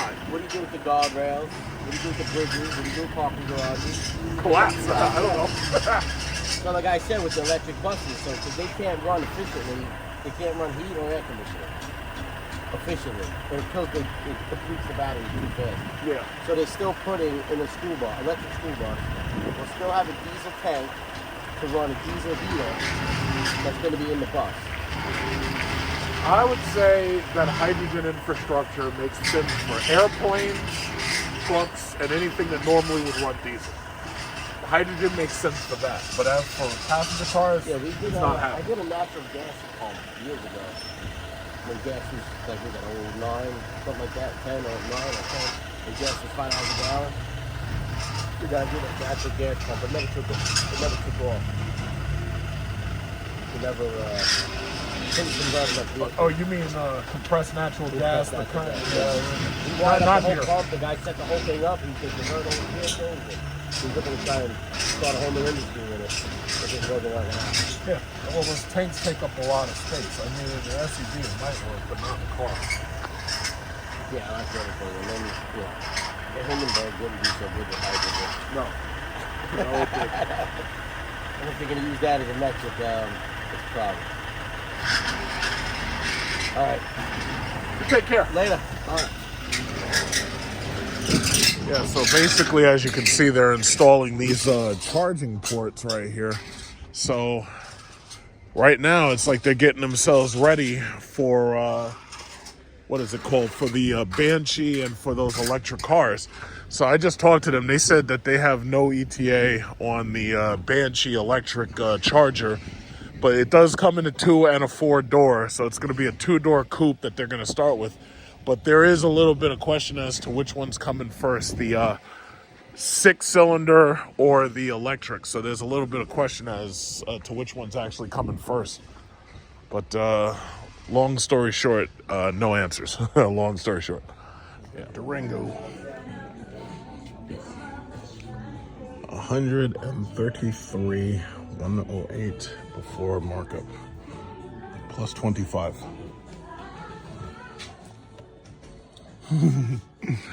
Man, I tell you, it's amazing that this is where the brand is now. I figured I'd just make a little video clip because, like, this is one of the rare times where I'm at the electric vehicle charging stations, 1027, and there is nobody else here, not even any Teslas. So I figured it's a very, very rare occasion. So nobody here. Nobody here. But, it is the middle of the day. But because I have so much vacation time, it's like I can come here and there's nobody here. How about that? Nobody here at all. I'm sure there'll be a Tesla along in a little while. Because, there are a lot of TLC, taxi, Teslas. But there's nobody here. This is awesome. It's like I have the whole charging station to myself. The whole thing. I can do whatever I want. This is just awesome. I love it. So, really, not much is really going on. It's like everything is at a standstill. That's what it feels like. It's like everything's at just a standstill. It's like nothing's really happening. The economy's at a standstill. Uh-oh, here comes a Tesla. Here we go. I figured one of y'all would come up sooner or later. Well, he's probably just scoping the place out, but there's nothing to scope out. There's nobody here. So the economy's at a standstill. The stock market seems to be at a standstill.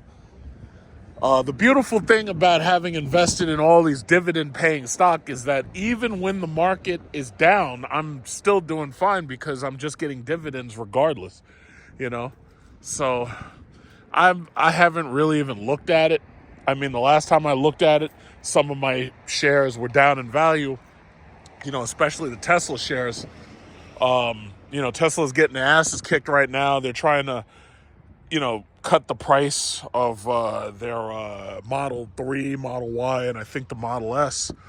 But the problem is, I think for them, their sales are kind of stagnant at this point because, they haven't really refreshed the product. Now, granted, they have a new refreshed Model 3, but they need to do the same thing to the Model Y, and they need to do it fast. Because the problem is there's some people who would probably be like, yeah, I'm not going to buy a Model Y if I already know that they're going to refresh it, so I'll just wait. And now they have inventories that are just stacking up. So, they're going to have to figure out something. And I do think it is problematic that you've got Elon Musk. And the problem with Elon Musk is, after what he basically turned Twitter... I guess the reason why he named it X is because now it's like nothing but pornography. My Twitter handle, I barely ever use Twitter. In fact, now I'm using it more than ever. But what I've noticed is Twitter is all porn now. And the reason why I love Twitter is because of the uncensored videos. So if like somebody gets into a fight on a plane or something, I pretty much go on Twitter and the video's there. If something violent happens, like there was a guy who set himself on fire in front of a courtroom because of Trump being there and being unjustly prosecuted, you know, the video's there. So I really like Twitter for that specifically. But, you know, they call it X now because I guess it's like a porn site now, basically. But for the most part, Elon Musk has alienated a lot of these liberals who would have most likely been the people to want to buy an electric car. And one of the other things that I've noticed with these electric vehicles, because, you know, I learned by example, but one of the things I've noticed with these electric vehicles is these things really don't make much sense to be luxury cars. You know, the more and more, like, I understand the Model 3 and the Model Y. Morning, ladies. How are y'all? Good. Very good.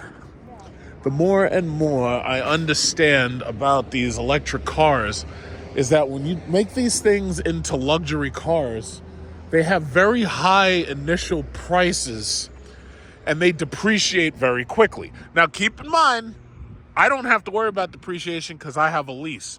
Now, this car was fully loaded. I have every single feature. If I so chose to keep this car or to sell this car to somebody in my family or something, I could do that. But it makes more sense to say, yeah, here, you take this back Cadillac and I'm going to buy an Escalade or something, or lease an Escalade or something, or a Vistic, whatever comes. I really don't know, but they've got some cool products down the pipeline. So the reality is these cars really don't make much sense as luxury cars because they depreciate too fast. Like, I have a white interior. When that interior gets dingy and shit, it's like, you know, it'll make you not even want the car no more because it's dirty, you know, and it's very, very hard to clean. It's very, very hard to detail white materials. So, in my opinion, the only thing that can be done is you rip all the white material out and you replace just those materials, right? And that would actually add a little bit more life to the car. Now, as far as these electric motors go, these things easily can do like 300,000 and 400,000 miles. So I'm not worried about the depreciation of the electric motors. I'm not worried about the mechanics so much because basically the way these cars are designed, the main thing that you would possibly have to worry about over a long period of time is actually the battery. So what they do is they put this thing up on a lift and they take that battery pack out and then they put a new battery pack in there. That I'm not worried about. Engines, transmissions, these cars don't have those. All they have is like 2 drive units, and either one of those drive units can be pulled out of there. You put another one in, the car's good to go for another 100, 200,000 miles. Like the longest Tesla that I've seen so far has done like 400,000 miles. I have no intention of keeping a car that long, but the person who had that Tesla, chances are he didn't want to sell that car because he had unlimited supercharging for life, chances are. Because when you bought Teslas in the very beginning, that was one of the stipulations. It was like you had unlimited supercharging, and they quickly had to change that. And they said, okay, well, now you're only going to get it for a certain amount of time, and you're not going to get it unlimited no more. So there are some people who will run a car until the wheels fall off just because they have such a really good deal on either the powertrain warranty or, you know, receiving, you know, charging benefits or whatever. So, you know, it is what it is. But my thinking is, what would I get next? Like, there's not a whole lot of options right now of things that I actually want. But who knows? I might be the first person to buy one of those Charger electric vehicle Banshees. Who knows? I don't know. But I wouldn't buy it when it first comes out. I would wait because I want the highest possible power version of it. And they're not going to make that until after the 6 cylinders come out. And I'll be goddamned if I buy a 6 cylinder. Oh, this guy's pointing at me. His license plate says Ave Maria. So that is really, really cute. But, yeah, that's the thing. It's like, there's not a whole lot of options. Everything's so fucking boring. It's like these companies ain't doing shit no more, you know? It's like, unless you've got like $1 million, it's like this, everything's boring. And even if you have $1 million, it's like everything's boring. It's like if you had $5 or $6 or $7 million, the best you can buy is like a Bugatti Chiron. And it's like Warren Buffett, he ain't buying that. He buying used Cadillacs. It's like, what the fuck? Everything's boring. There's nothing super exciting out. It's sad because that Cybertruck turned out to be it fizzled out like a bad fart. It turned out to be such a bad joke. You know? I never imagined that thing would go out like that, but it did. You know, but everything's so boring. I gotta get the hell out of here. I gotta pack my shit and get to Bali. That's what I gotta do. I'm bored. Pack my shit, go to Bali, go to Singapore, have some fun. Because this country is boring. Everything's so boring. What's this Tesla doing? Is he coming to help me? Are you coming to get some juice, Tesla? Oh, I guess he doesn't want to charge his car or something. I don't know. He's just leaving. He's leaving me here all alone. This guy's not. He's not charging. Guy's just skulking around in the parking lot. Yeah, he's got all those passes and shit on his car. He's definitely a cab. Yeah, he's got a TLC plate. He's a cab. I thought that guy was going to come here and charge. It's like he just leaving me here all alone. It's like, what's going on here? Just walking around. Nobody here. It was a nice day, though. So, what, 52 degrees, almost 60 degrees. It's nice there. Yeah. Wouldn't it be so nice if the chargers were always like this and there was like never anybody here when you come up? Wouldn't that be cool? I think that would solve our problems. They say that right now there's one electric charger for every like 14 gas stations. Eventually, and just as you saw it, like they're constantly building these things. But eventually, we're going to get to the point, there's a Gold Dodge Hornet. I'm seeing these Hornets more and more, so they must be giving those things away. There must be like a lot of incentives on them. You know, because that Hornet is not really that much different than that bullshit Alfa Romeo Quadrifoglio or the Giulia or the Stelvio or whatever. But my thinking is, once we get to the point where there's, let's see, 2 electric chargers for every 1 gas station, I think we'll be okay. Maybe even 3. But the bottom line is we really need more so that this way pulling into an EV station looks just like this. Once you get to that point, everybody will be happy. Look, this guy's got the Model X. Is he going to charge? I hope he's going to charge. This way he won't leave me here all alone. I think he's here to charge. Yeah, he is. Oh, perfect. Got somebody to talk to. Oh, he's leaving me. Oh, no, he's not. No. Yay, this is great. He's coming in to charge.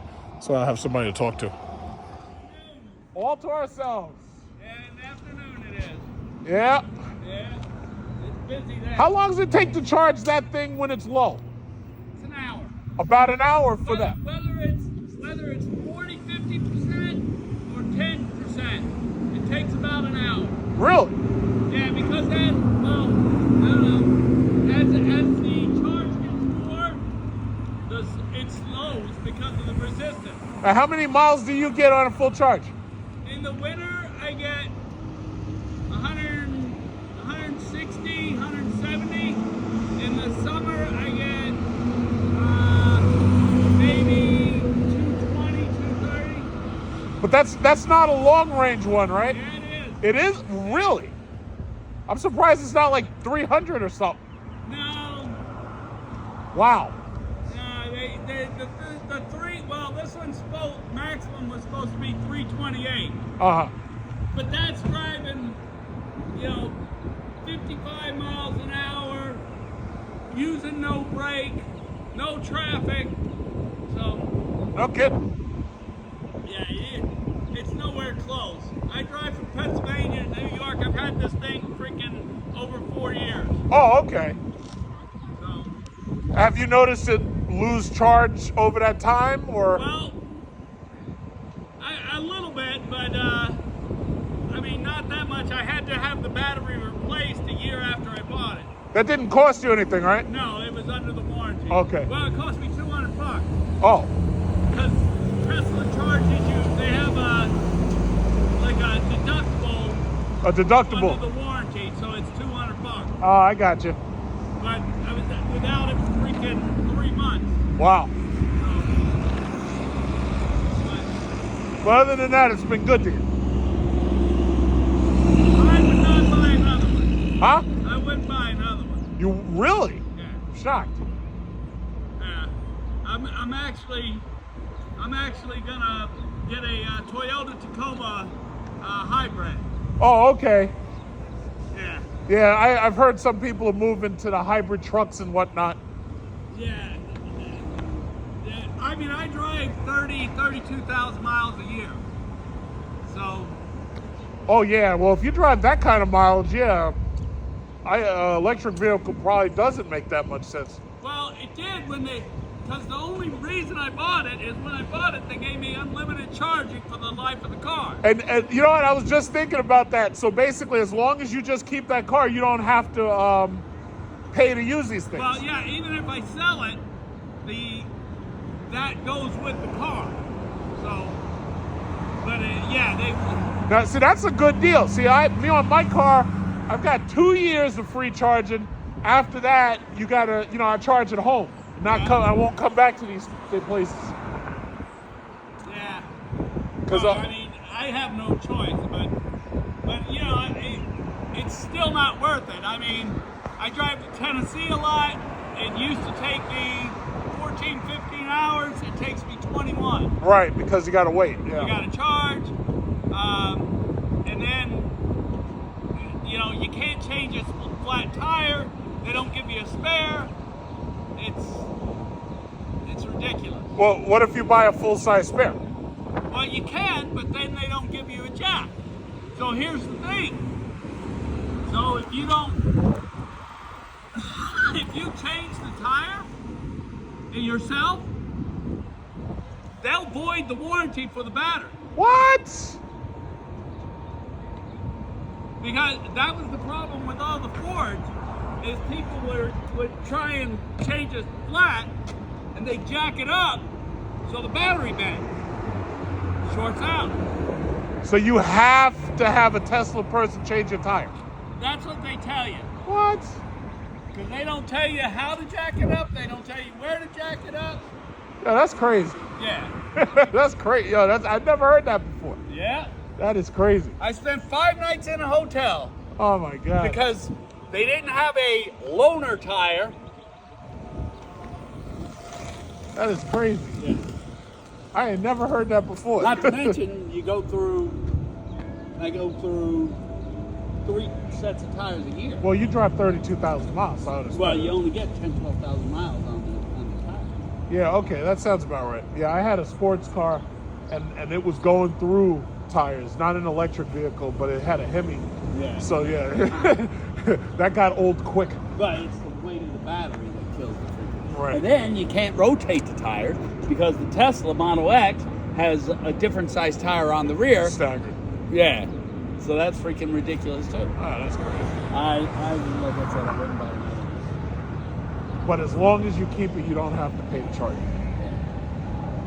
So That's no, right. so that but do you have a second car? I have a 2006 Ram Dually. Okay, you got a roof. Oh, okay. So you tow stuff. Well, I sometimes I have to work, and I have a camper that I camper, put on the street. Yeah, that makes sense. Yeah. I would not buy it. Oh, No, I'm going to go with the Toyota Tacoma Hybrid. Toyota Tacoma Hybrid. Yeah. I've seen some people are getting those a lot, like going towards the trucks now, the hybrid trucks. Yeah. This is my first electric car. So far, I'm having a good time. Pat speaking, may I help you? The batteries for the scooters, for everything else, are going to be so highly regulated. They're going to have. Sorry. No, it's okay. No, but the thing about hydrogen is that with their emissions regulations, right? Hydrogen engines are still going to use nitrous oxide. They're going to emit nitrous oxide, right? And there's no way around that because the air is mostly nitrogen, right? It's 70% nitrogen. Now, I wouldn't be surprised if hydrogen was used for airplanes and diesel trucks and stuff like that. But when it comes to consumer cars, I just don't see hydrogen replacing electricity because electricity is so much easier to deliver. Well, NOx is is very easy for them to filter. So I'm also a chemist. So. So it's the same thing with the stupid diesel trucks. They have that DEF in it, the diesel exhaust fluid. So what that does, Nitric acid. well, it's urea. Urea, yeah. So basically, what happens is you run the emissions through the urea filter, and that the NOx is pulled from it, and the urea grabs it.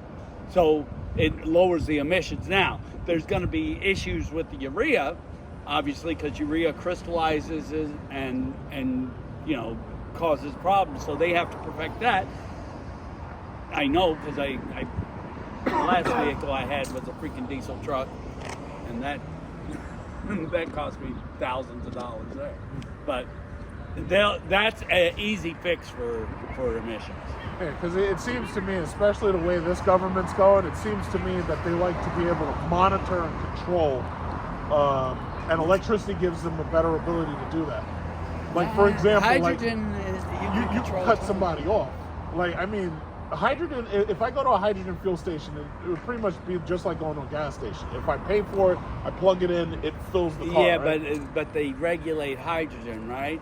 So, and hydrogen has to use electric or some type of it has to either convert it to electric or it has to convert it with oxygen. Right.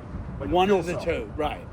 So either way, I mean, it doesn't matter. They're gonna freaking put the chips in the car so they can shut them down anyway. Right. Kill switch. Well, Biden, that's his new thing. I don't know if you saw it. He's talking about kill switches in cars now. You know, so it seems to me, no matter which way it is, it's going that way, one way or another. You know. Yeah, no. All I know is I served 4 years in the Marine Corps, and and it's tough to see our freedoms being taken away. That's all I know. Yeah. You know? I mean, regardless. Because it's like, even like watching what happened over there with this Russia-Ukraine war, is like, I knew this was a bad idea from the start.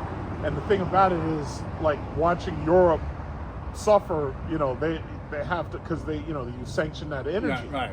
You know, we've made enemies out of all of the OPEC nations. Venezuela's an enemy. We made, it's like, Right. You're doing this on purpose. Exactly. In my opinion, you're doing this on purpose.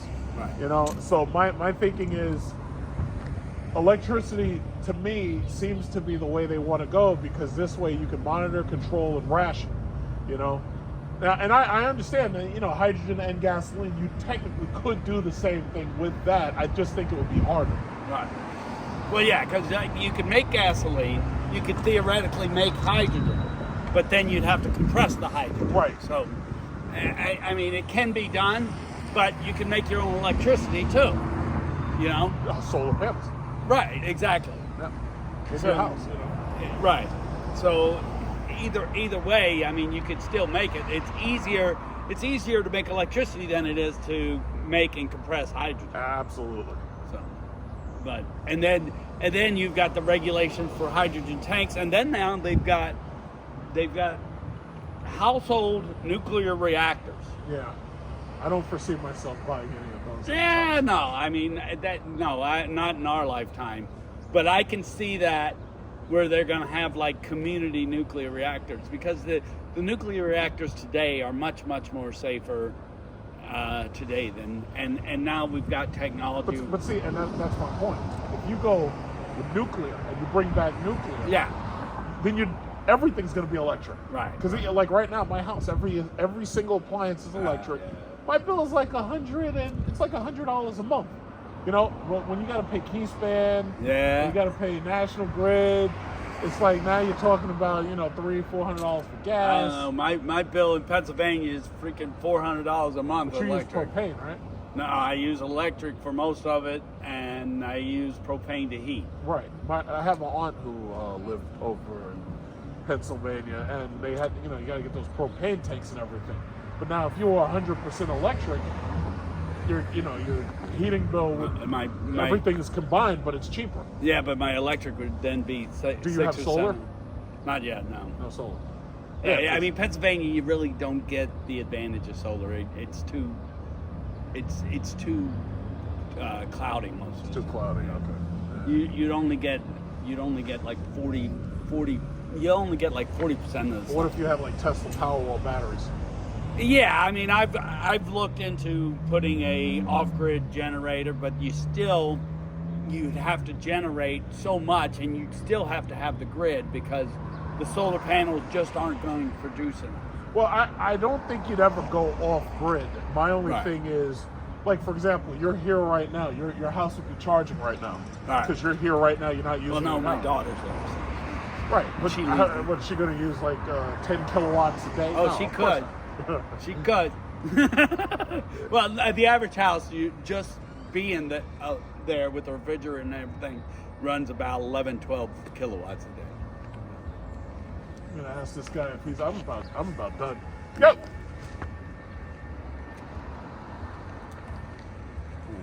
I guess he's waiting. I guess. Yeah, I'm about to go because I'm pretty much done. All right. Dude, to roll your window. Oh, I guess he's just leaving. I guess he didn't want to wait. Guess not. I was gonna tell him I'm pretty much done. All right. Yeah, but I don't know. We'll see where stuff goes. But hopefully it just gets better. You know, I think they're working on trying to reduce the weight of the batteries right now. I don't know how they're gonna do that, but you know they'll figure something out. We're in the infancy. Yeah. This is all infancy. Tell me about it. I was a guinea pig. I feel like. We're all guinea pigs. Well, when did the Model X's came out in 2016? I bought mine in 2019. So I thought they had worked the kinks out, but they did. The only thing, like I said, they did good was the chargers, the charger infrastructure, and I would say the autopilot, but now Do you have your full self-driving? no. This model Yeah. can't handle that. No, right? it can. It can. Yeah. Oh, okay. I was even now the full self-driving is not full self-driving. I've seen it in action on YouTube, but my car can drive itself. Like when you're like if you get in like the left lane or the middle lane, you just hit like one button, it steers, accelerates, and all that stuff, and it does a very, very good job of doing it. Yeah. But no, we're not at the point where you can type an address in and it'll just drive to it. Yeah. We're not at that point. Tesla says they can, but no, they can't. Because I Try. just know by the sensors, right? Like just where was I? I was driving from Pennsylvania just the other day, right? So yeah, I've just got it on cruise control, and because the sensors, it's what 3-4 years old now. The sensors are not as accurate as they was, so it's like jerking and stopping. It jerks and stops. Right? Yeah. Yeah. Pat speaking. Hybrid. Yep, they're going. No, they're going full electric. Oh, what? Full electric. They got a new Dodge Charger. Looks like a '69 Charger to some extent. It's 100% electric. Wow. And they got a 2-door and a 4-door coming. They haven't got it yet, but they're putting these transformers in so that they can, so that you can charge them right on site. Right. Because a lot of these car companies, they're in serious trouble. A lot of them can't make it. Yeah. A lot of them are not going to make it. So they're trying to make the switch now. Like, Ford, everybody's basically trying to make that switch, but, they see the writing on the wall. It's like either going to be electric or hybrid. The V8s are going to be killed off. The V10s are going to be killed off. V12s are going. Yeah. It is, it's just what it is. What it is.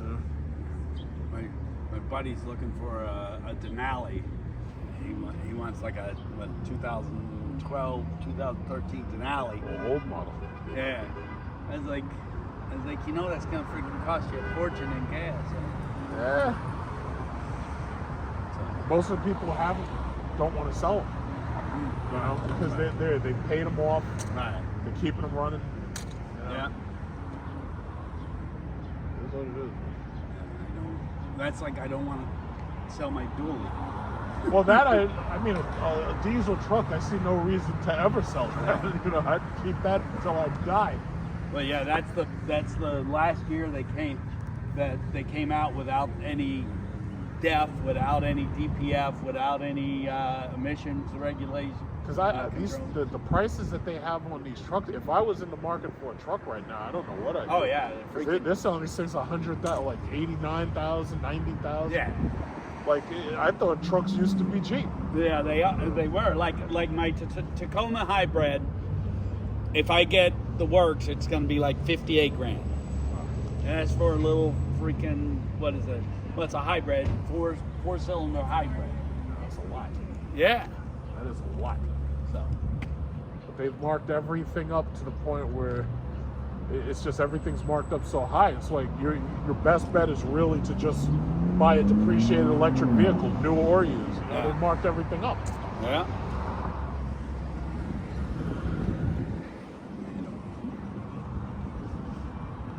I know electric's not for me. Oh, you seem to be doing okay. You probably would give this to your daughter or something. Somebody, yeah. Yeah, I'll probably end up. Because I gotta say, I mean, you know, the free charging for the life of the vehicle, Yeah. like that's something I'd have a hard time walking away from. You know? Yeah. How many miles you got? 130. 130. I've never had a car for even 100,000. Really? Yeah, my Jeep, I've got 90,000 on it, and I've been driving this. Wow. You know, I've never had a car that long. Yeah. Never had a car that long. Well, 130. Yeah, I had. Because Well, I've heard these you can do like 300,000 and 400,000 I miles. don't know about that. You got to change parts. You Yeah, gotta change yeah. The sensors, the electric. the drive motors. Yeah, Because this is a dual. that's a dual motor. Yeah. Yeah, because if they said free supercharging for life, I'd have a hard time walking away from that. Yeah, right? Even if it did take an hour, because for my car it takes about an hour and 30 minutes. Oh, really? You know, so if they say an hour, I mean, you know, I'd have a real hard time walking away from free supercharging for life. You know, Well, yeah, but because that's the only other car I really considered getting. The BMW iX I didn't really like. Yeah. The Mercedes EQS was too small. The Model X, I actually really like that car. The only thing about it is the doors in the back. Yeah, the I'm gold not wing crazy door, about yeah. those. I think they should have made it with Regular regular doors, doors. yeah. I think Yeah. that my aunt was going to buy one of these, and she saw those doors and she didn't like the fact that she thought the grandkids' fingers could get caught in them. nah, it stops. No, I tried to tell her that. She didn't believe any of that shit. Any You know? resistance whatsoever, it stops. Yeah, she didn't. She wasn't trying to hear it. Whose cat? Yours? That's mine. Man, it's beautiful. Oh, thank you. Yeah, every single feature, it drives itself. Yeah. Yeah, It's a I'm pretty. gorgeous car. Thanks. Yeah, It's fully a electric. Blowaway, man. Huh? It's a blowaway. Yeah, Looks like I looks like a optioned it out. spaceship. I optioned it out like silver wheels. You know, originally I was gonna get black wheels and dark trim, but my car that I ordered never showed up, or it showed up real late. So I said, no, okay, I'll take this one instead. It's a beautiful car. Yeah, thank you. Lots of luck. Yeah, thank you. Yeah, so we're just here. This is the new car meet of the future. Yeah. That's what this is. This is the car meet of the future. The hangout place. Yeah, that's what it is. Dunkin' Donuts loves you guys. Yeah, man. Dunkin' Donuts. That's what I know. They should put a vacuum here. Well, yeah. Well, they've got the mobile mart right there, but See, that's one thing Tesla didn't think garbage of. dumps. Yeah, they don't have freaking trash cans, things like that. Because while I'm waiting, I get out, I clean my windows, Yeah. I wipe my How long does windows. it take to charge? It takes about, if you're very low in power, it takes about an hour and 30 minutes, give or take. Okay. But if you're just charging to drive it and not to fill it, about give it an hour, give or take. How many miles you get out of that? I'm sorry? How many miles you get out of It goes up to 307 Wow. between charges, Okay. yeah. Okay. Yeah. I could charge at home, but I have free charging for 2 years. I was Oh, telling man, him. yeah. So it's like, yeah, I come here. I would too. They're about to set up a new station in Roosevelt Field. So I'm going to use that. As soon as they activate that, I'm going to start using that one. You know, because this is 10 miles. That's only 5. So. No. And before you know it, they'll be all over the place. Yeah, it's going to take a while, but yeah, I hope so. Queens needs them. Well, I thought GM is working with Tesla.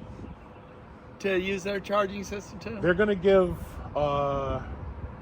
people who have Fords, they already got them adapters. The adapters, because you guys have NACS and we have CCS. Right.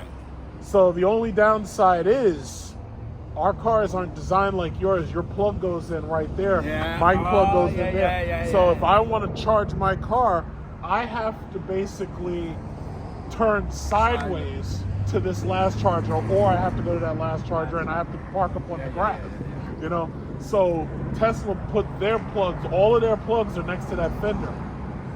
But our plugs are mostly at the Well, no, they driver fender. have one. Usually they have one. That's the only difference. It's the plug, right? Well, the plug size, the shape, and where it is. Okay. You know, and that's a big difference. Oh yeah, yeah. Because there was a woman, I she never called thought the about cops. what you said. Yeah, How weird there was a that woman there was a guy that had a Rivian, and he was charging at a Tesla charger, and a woman called cops on him because you're not a Tesla, you're not supposed to be here. It's like, no, it doesn't work that way. Yeah, yeah. He was allowed to charge there. Right. But the other problem is some of our cars will take up 2 of your stalls. Yes, That's a yes. big Hey problem. guys, have a good one. You Good too. luck with your car, Have a great sir. day. Yeah, I'm about out of here, but yeah, have a great day. Yeah, but that's the other thing. It's like either you park sideways or you have to take up 2 stalls. And you know, when this place gets busy, you know, you start yeah. fights. Yeah, You in the start afternoon. some fights. Yeah. Yeah. Because I know that's coming. You're gonna see, you know, you see people fighting on television and on the airlines. The next thing coming is EV charger fights. It's coming. You're right. It's coming. It's already been. Where was I? Where I seen. So there was one guy. He was waiting. He was over in Jersey, Kearney, Jersey. Okay. So one guy, he pulls in. So there was one charger not working. So, I mean, usually, yeah, I mean it's 50-50, but you.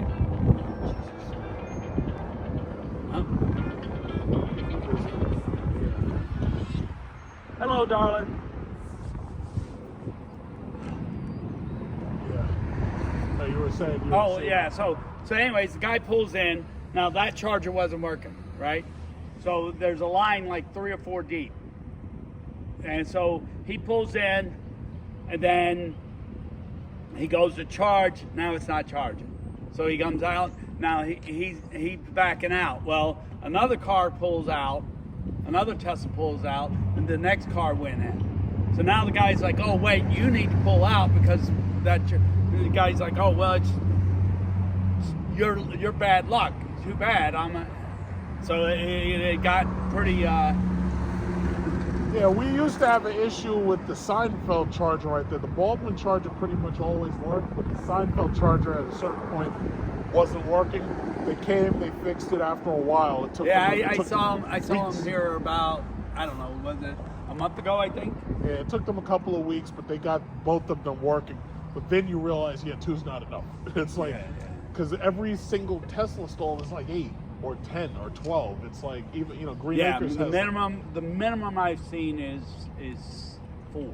But once they give everybody that adapter, and once they, open it up to everybody, oh boy, you're gonna be flooded.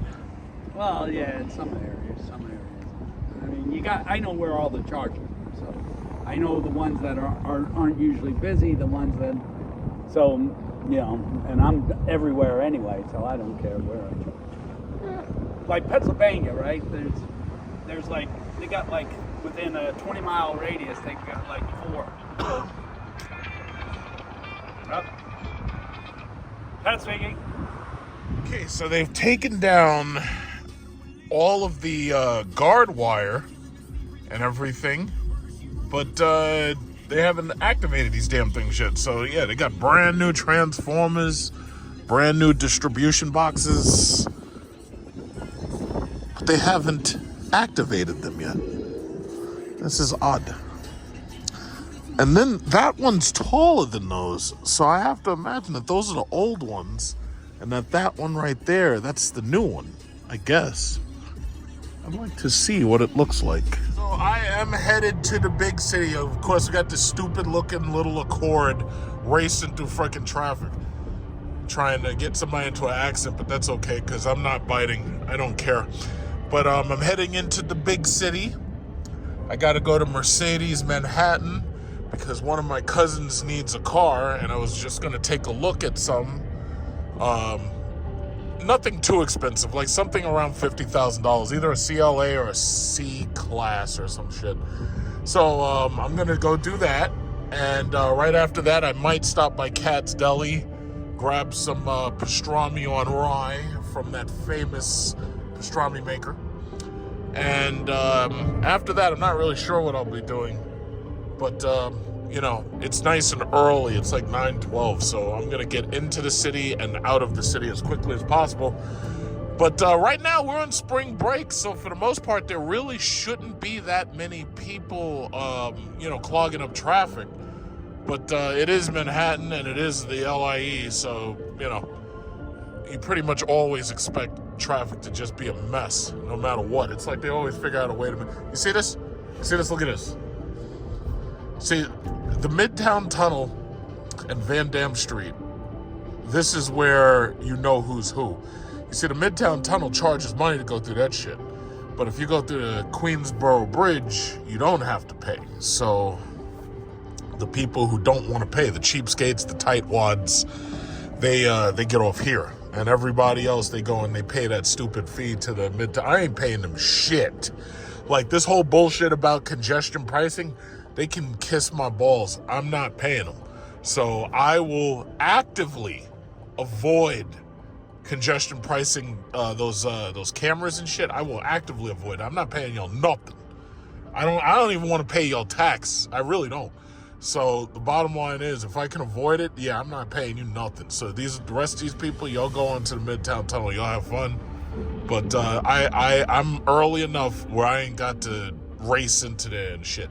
See, the problem is they've made it so abysmal to drive a car into and out of Manhattan until you're better off just taking the train.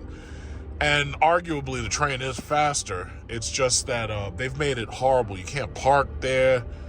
You can't, all the parking spots are commercial only. And if you park there, you get a ticket. It's like they've made it horrible. Nobody wants to go in there. Nobody wants to park in there. It's like, it's just terrible. So the only reason I'm driving in is because I'm going to private businesses that have parking spots. So I ain't got to worry about being able to park. Yeah, so that's that. So after, what is it, like damn near 20 minutes crossing this bridge, entering Manhattan, almost off the 59th Street Bridge. This takes so much long. I'm trying to figure out where the hell are all these people coming from. It's like, aren't you guys supposed to be on vacation or something? Yeah, well. So crossing the bridge. I always like driving through Times Square once I cross the bridge, because you never know if you'll have a chance to or not. Simply because sometimes they block off these streets and shit. You know, like, so I usually just cross straight over, hit Park Avenue, and hit Central Park, and then I go down to Times Square. It's amazing how long this takes. This is taking much too long.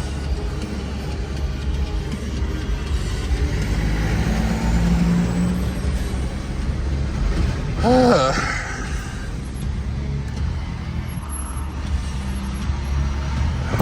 it's like all the construction is to simply make more luxury high-rise condos that like regular people can't fucking afford. It's like the average rent over here is still like $5,000 a month. For what they're charging for rent, it's like I could pay for both of my houses and one of my cars. Look at this guy. All right. Okay, yeah. Had to drop my hand down because I don't want this guy getting upset with me.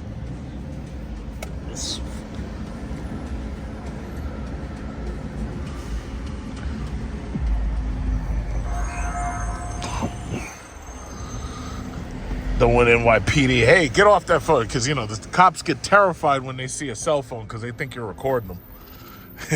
You know, that scares cops more than somebody with a gun at this point.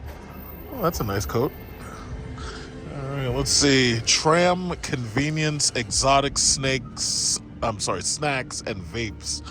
And you see they got to have these big thick locks, and they have to have they can't let you just come in there, because see, they learned their lesson after those COVID Floyd riots, where these bastards were going from store to store, breaking into the goddamn stores and ruining these businesses. So now you have to have iron gates in front of everything.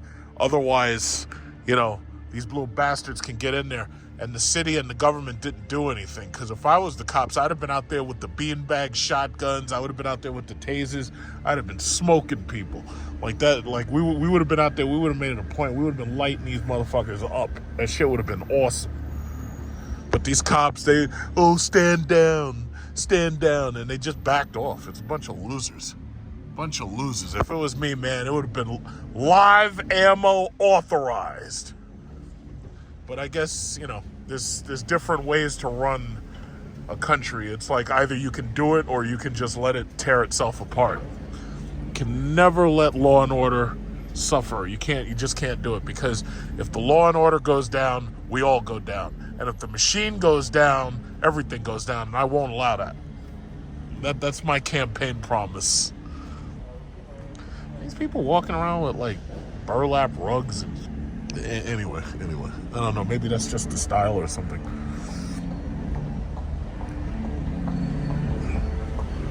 Those are some loud ass shoes. Those shoes are loud. Or I thought there was a horse walking over there or something. What is this?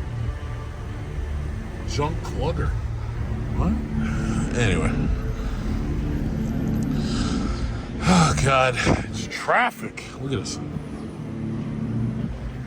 It's traffic. Look at this guy.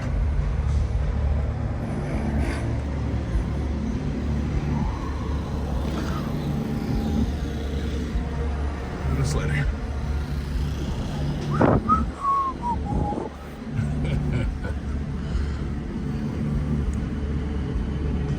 Hey, what's this? What's all this smoking shit? What's going on over here? I'm trying to get through this place. We got steam vents. This guy got his Genesis G90. So you gotta park like this. This is how you gotta park. You gotta pay these bastards. What is this? $8.45, $23.65. What is this? For 5 hours. Look at this. So expensive. Look at this guy. This guy must run Samsung. What is all this smoke? Look at this. Oh my God. It's like you come over here, you just get stuck in traffic.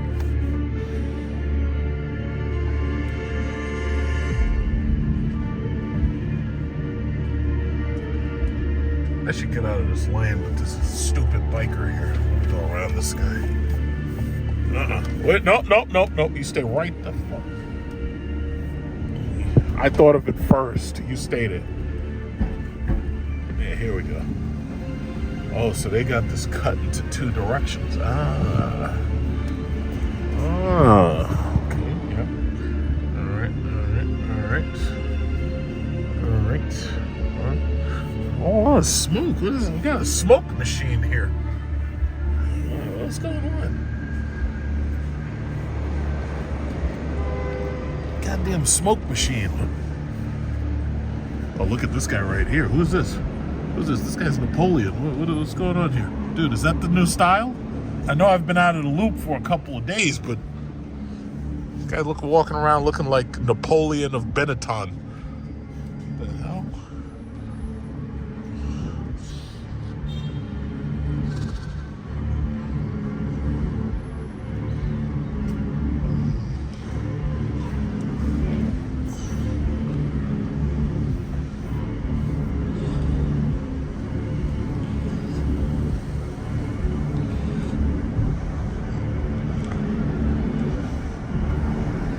Park Avenue. Okay, come on, yeah. Just keep going. Oh, shit. Yeah. Well, I have no choice but to let you go by. So let me just, yeah. Thank you. Yeah, I had a fake smile on my face. Oh, wait. You could wait. It's freaking Econoline vans. What's going on here? Jesus Christ, this place is a mess. You'd think that on a Tuesday morning, or no, I'm sorry, a Wednesday morning, when everybody's on vacation, you'd think that it wouldn't be this bad. Oh shit, look at this guy. He's ticketing somebody. Vulture.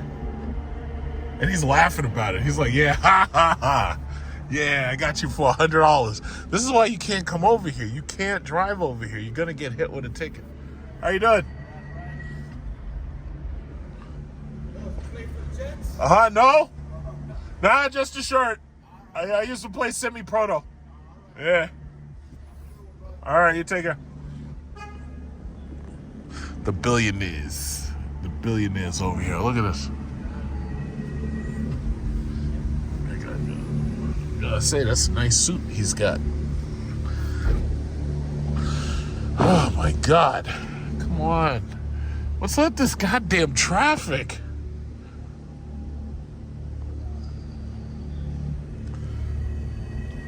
This traffic sucks. Come on, guys. I remember when it was like COVID, I could drive through all of Manhattan and nobody was here. And now it's like, this is ridiculous. You could just drive through every single block. It was like empty. You could park just about anywhere. There was nobody to enforce it. And now it's all over.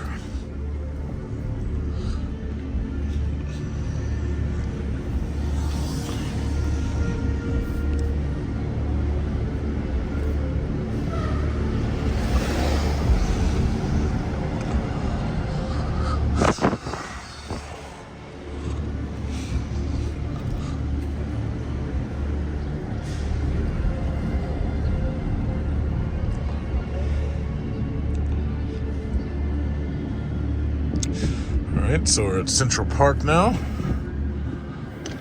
So almost to Times Square.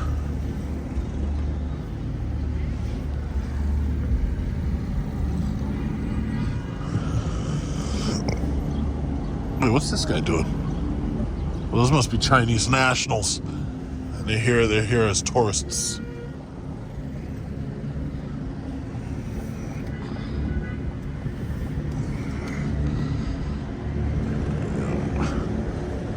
Residents only. Rich people only. Poor riffraff, stay out. Keep those poor people where they belong. I think Trump Tower's right over there. But they're going to take his name off of it because, you know, these scumbag New York, these scumbag people here. Yeah, there it is. Look at that, the black S-Class. Oh, look at that one, silver. Well, it's not really silver, it's gray, but that's nice.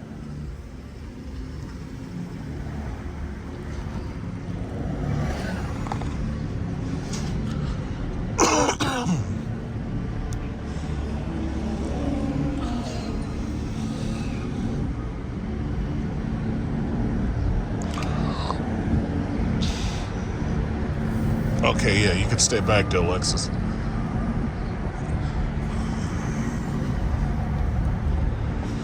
Horse carriage. What's wrong with the horse? He looks like he's having trouble walking. What's going on?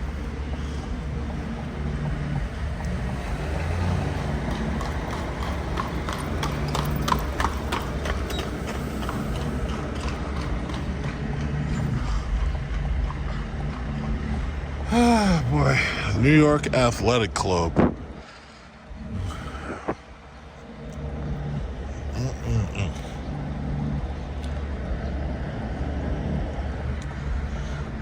Nathan's Franks, they probably charge about $10 for a hot dog. They probably charge Five Guy prices.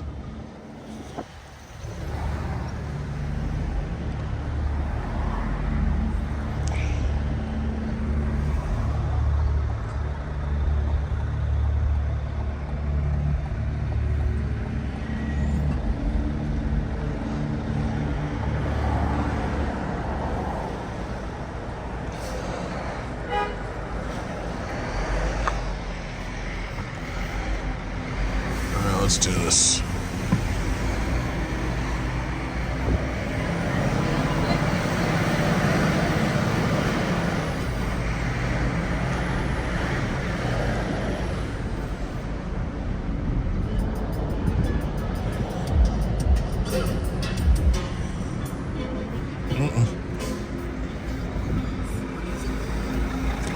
Carnegie Hall.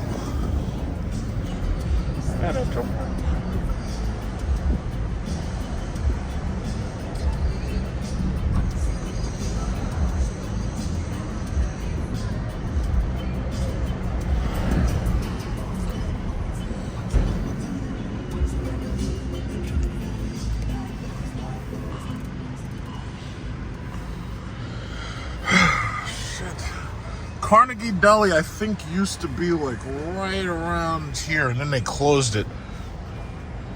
But at least we still have Cats. Hey. At least we still have Cats Deli. There's a couple of other ones, but Cats is that's the real one. That's the one you gotta go to.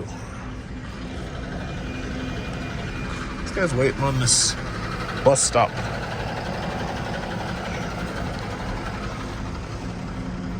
Oh, tourists. Hey, everybody. Yeah, watch your back.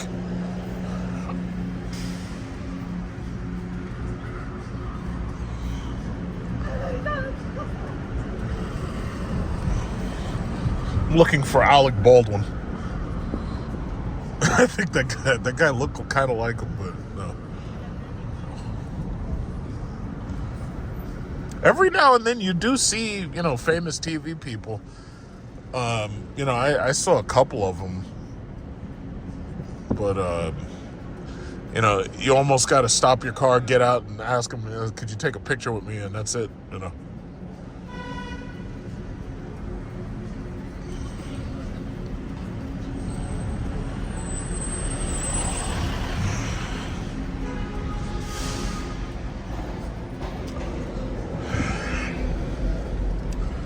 Burger Man.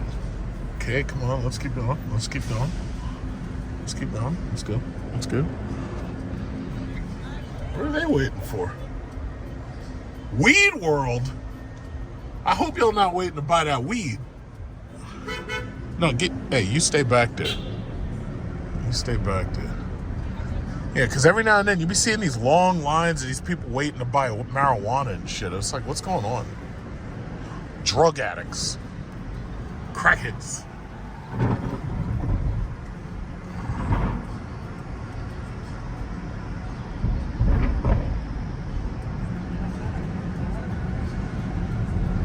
It's 45.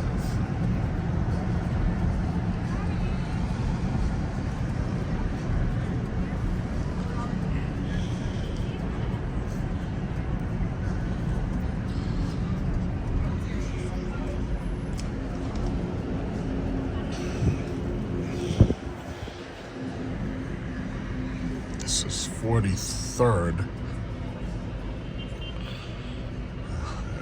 I could take that.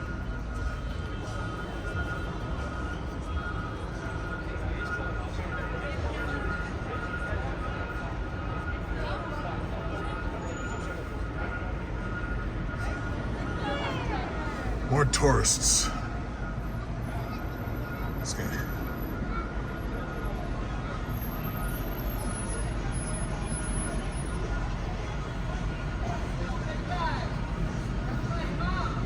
Huh? This is your car? Oh, well, yeah, you gotta get it in this color. Huh?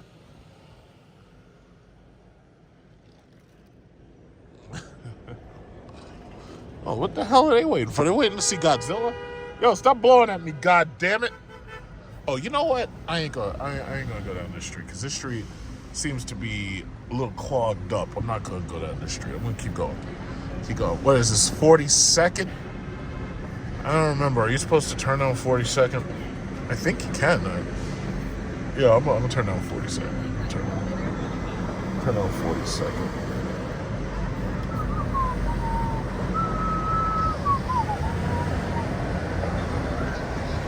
Okay, everybody, if you let the guy driving the car just go, then I don't have to worry about hitting you stupid fucking pedestrians. Get out of the way. All right, yeah, there we go.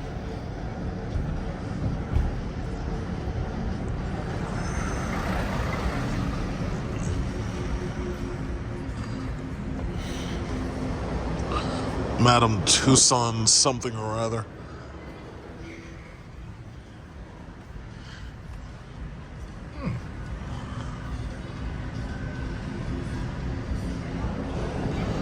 Liberty Diner, Applebee's. That must be one of the few that hasn't closed because their food sucks.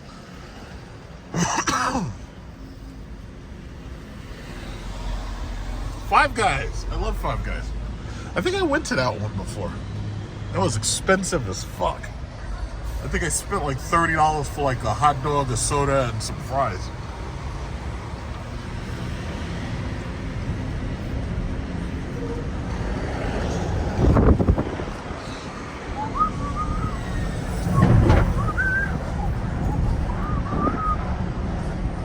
No, it's funny, all this driving, I haven't seen any... Oh, that's an E-Class. That's a new E-Class. I haven't seen any lyrics over here. All this driving.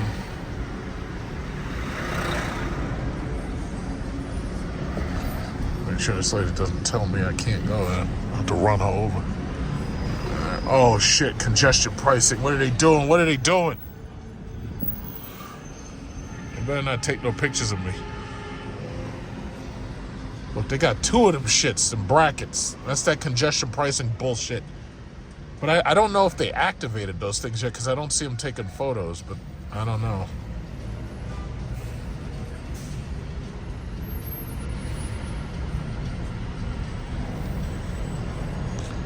It's like driving down here is it's just a nightmare. It's an absolute nightmare. And it's sad because it used to be so nice and now it's just fucked. Everything's just ruined. It's just ruined. It's terrible.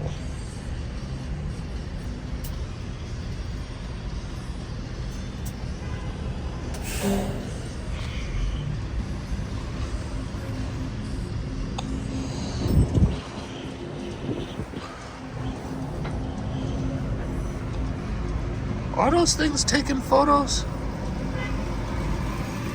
It doesn't look like they're on.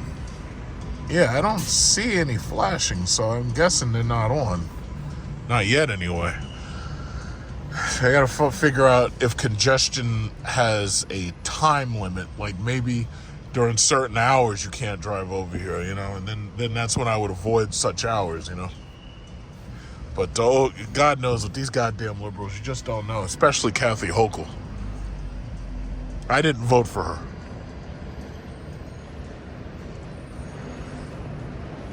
Look at that shit.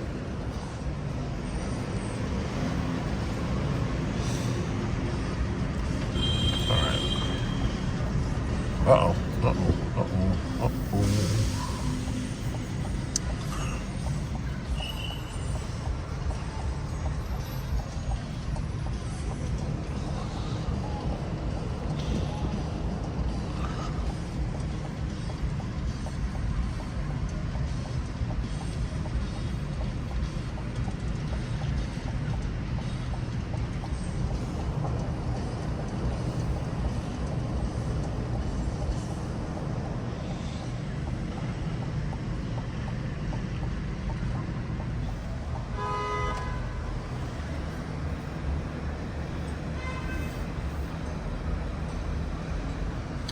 Imagine having to walk behind a dog and pick up shit. Like, that's just amazing. Ooh, that's a nice S-Class. Look at that, it's blue. That's nice. It's a nice color.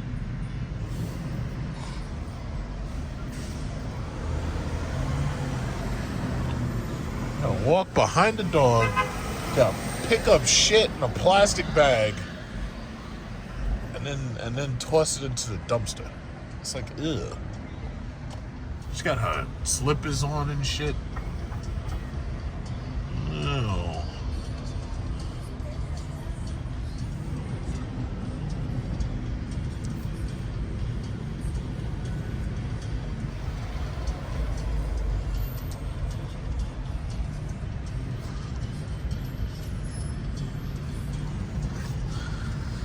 Traffic.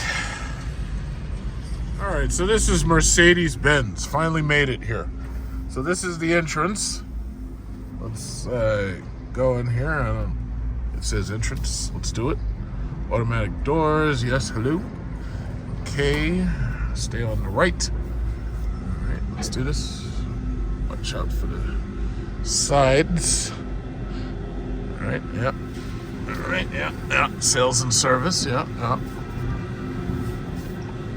Okay. Oh, watch those little things in the road. I got some bumps or something, little bumps. Okay, bumps, bumpity bump. Whoa, what the fuck? Okay, you know what? I'm gonna go around this. All right, it says stop here, but I don't, really listen and shit. Oh, good. All right, let me let him valet my car. Oh, yeah, sales. Okay.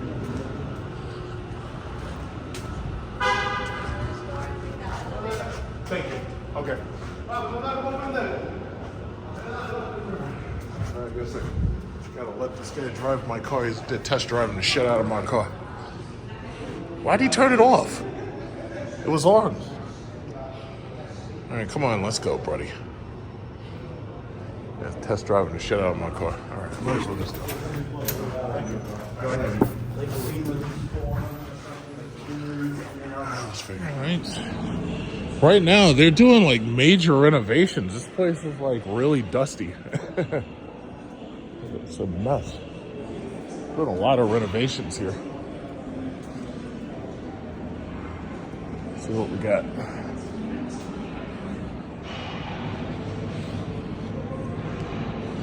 Yeah, they're doing a lot of renovation. Oh, so this is a hyper-screened EQE. No, this is an E350 with the hyper-screen.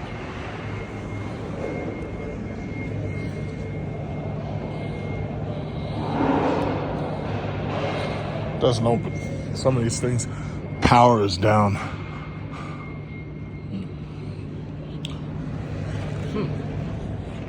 See what else they got. This is a GLA.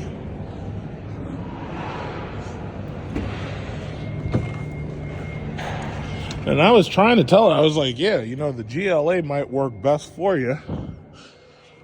If you really want a Mercedes. But what the problem is? Nobody wants the lower end Mercedes-Benz products. They want, they want all the higher end stuff. Like these C classes. But it's like, hey, listen, you're paying for it, not me. I'm just looking. So it's like you get whatever you want. And man, the batteries are dead. So it's like look, but you can't get in it because the batteries are dead. So if you can, what is 65, 280 for. This doesn't have cooled seats. It only has heated seats. Only has heated seats and it's 65,000. Yeah. What else they got? This is a GLC SUV. I think this has the tablet interior too.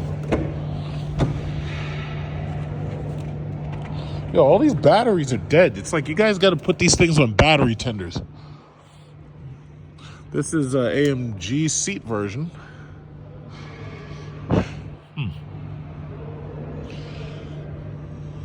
Okay. And then this is a 2024 GLE, but from what I know, the GLE did not get the new MBUX interior design yet. They're still using the old one.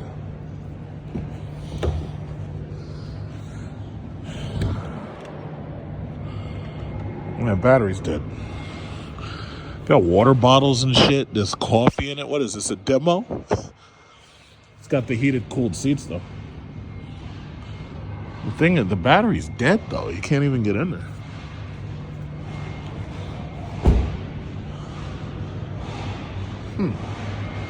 How unfortunate. I'm going to ask a salesman to tell me a little bit about this, the GLA versus the GLC. So we'll see what numbers they come up with.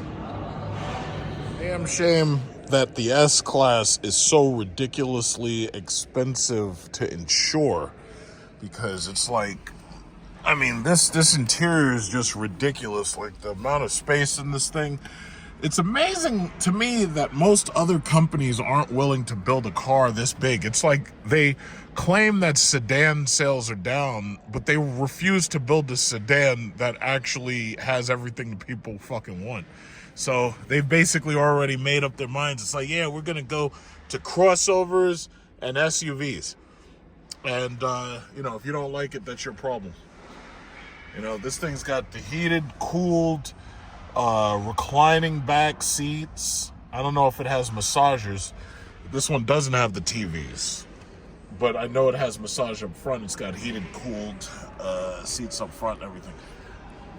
I tell you, I think what they're gonna do is they're going to refresh this car and they're gonna put that hyper screen in these cars. Now, I don't know if that'll improve sales, but it'll definitely be cooler.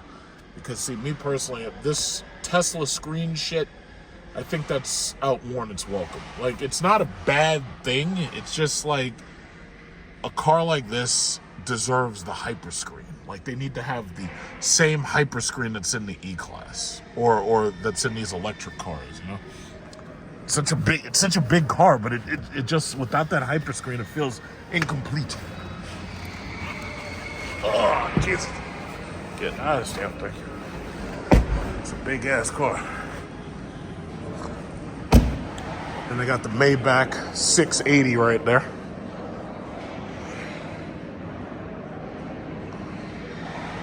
And the GLS, right?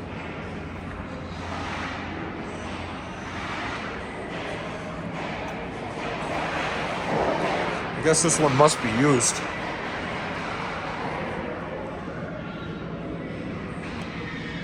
Oh, 93,000. So this is a S580 and this is 93,000. So that must mean depreciation must have started kicking its ass, because these things retail for $150,000. And there's the Maybach. In the front of the Maybach, it says "Payback" for those who hated on me. I don't like those rims. It's like I miss the time when Maybach used to actually be its own car. And now it's just like a gaudy trim option where it's just very gaudy. Like these colors, it's like, this is not as nice as the 63. But that's it. Look at that interior. Holy crap. It's got like the Burberry interior. This one's white and this one's, that's nice. That one's got this, look at this. It's like a Burberry. What is this? $419. Okay, so they've already gone up from $250,000 to $4. Wait a minute. Wait, what happened? Is that a stitch? That looks like a tear. Look at that. Is that supposed to be like that? I hope not. Oh yeah, I guess it's supposed to be like that. Look at this shit. Look at this shit. God damn. Look at that. $419 or $500,000 for this. Wow, look at that.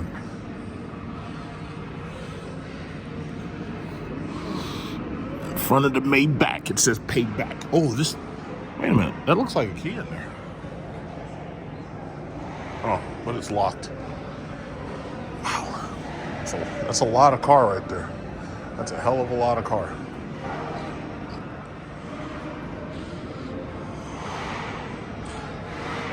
So this thing is $419,000, but you look in the interior, I think this is like Burberry or some shit. Like, I don't know what they call this stitch. Look at the fucking carpet in this thing. Look at the carpet. It's got like lamb's wool or something. It's the same old S-Class, but the look at this stitching. It's like, this is some shit that you buy when you're the Prince of Egypt or something. The tablet's not there. It's got the computers. Oh my goodness. That's a hell of a lot of car. What is this? This is called the light rose gold metallic, nautical blue metallic, manufactured crystal white, piano lacquer flowing lines. And the options alone, okay, the car is $187,000, but it looks like with the Haute Voiture, all the options bring the shit up to $419. Like, that shit is nuts. Oh, that's a hell of a car, though. That's a hell of a lot of freaking money for a Maybach. Because these things are usually like $250. Like this one over here is just, this one's like blue and white. And I think the price on this should be more like $250,000. It's like $250,000. Yeah, so this one's only $289,000. That's more like it.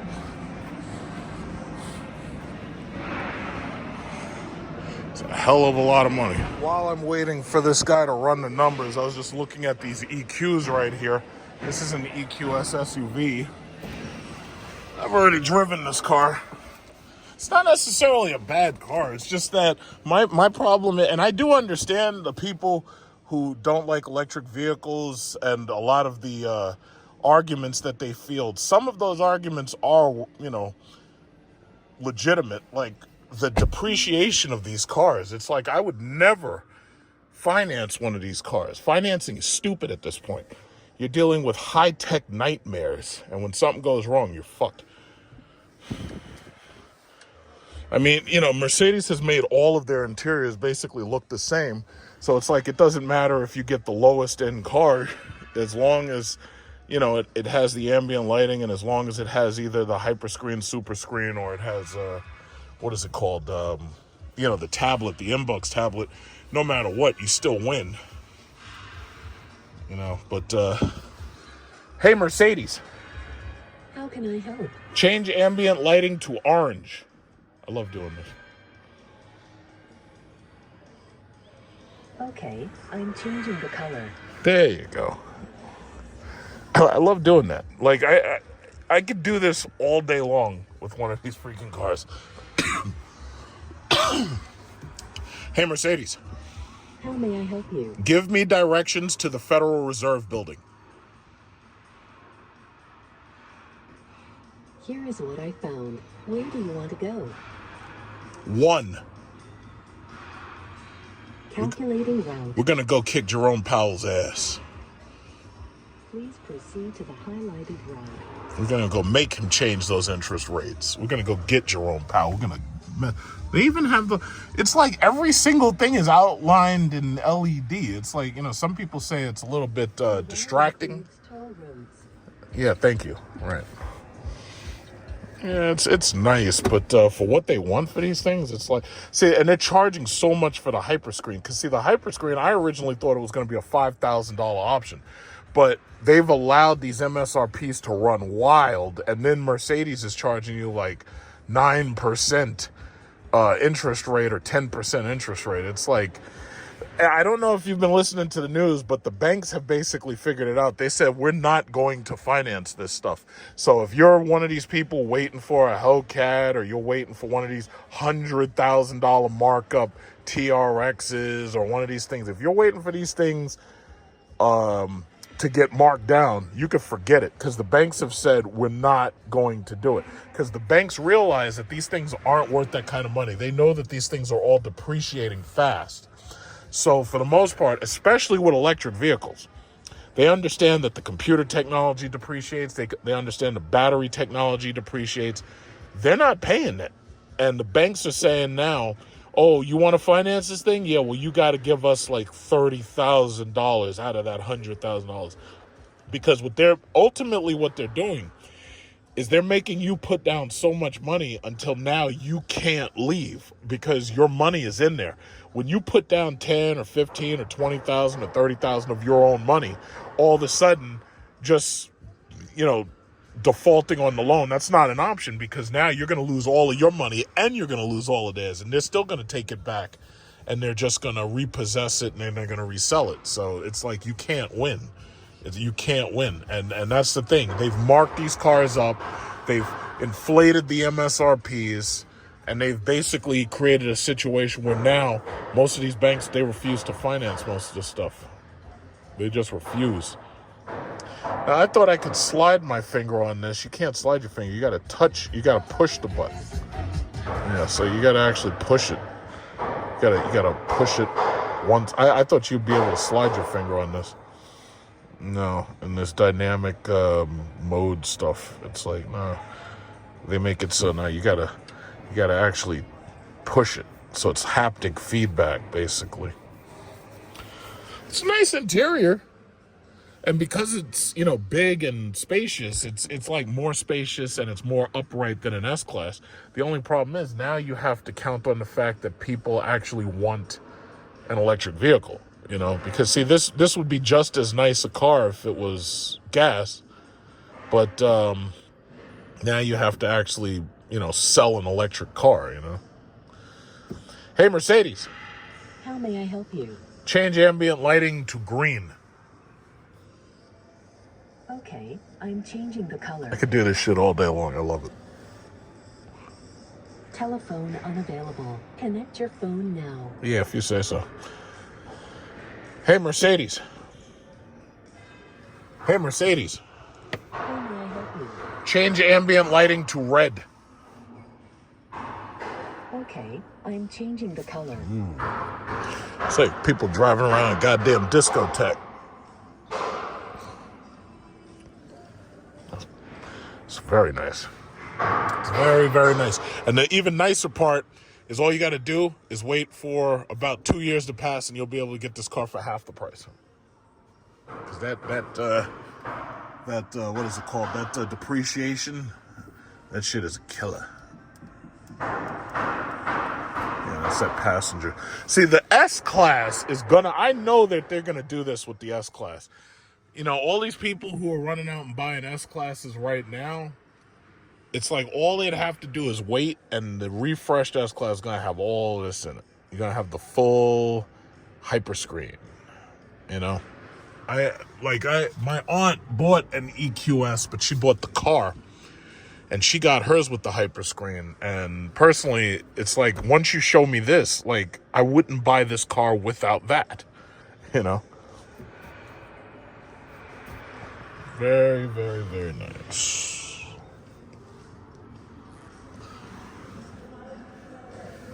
Oh, look at this lady. Everybody's like right up on me. Cool. They have an automatic vehicle inspection, and you drive through it, and it automatically scans the vehicle 360 degrees around the car. That is freaking sick. That is really sick. You got a Mercedes S-Class right here. This one seems to have a problem. It says needs fuel. Oh, this motherfucker, it's out of gas. That's too bad. Out of gas. That's pretty cool. That automatic vehicle inspector, I've never seen that before. That's some cool shit right there. That's pretty freaking cool. Look at this. Magnetic access to progress. Oh, so this is how they block off a side. That's pretty cool. See down there, they're trying to figure my car out. They're trying to get it out of a tight-ass parking space. Well, thank God for that 360 degree inspection.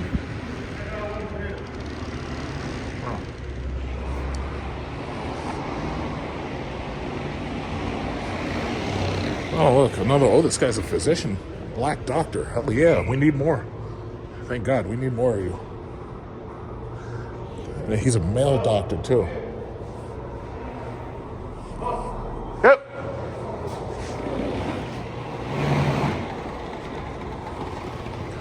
Black doctor.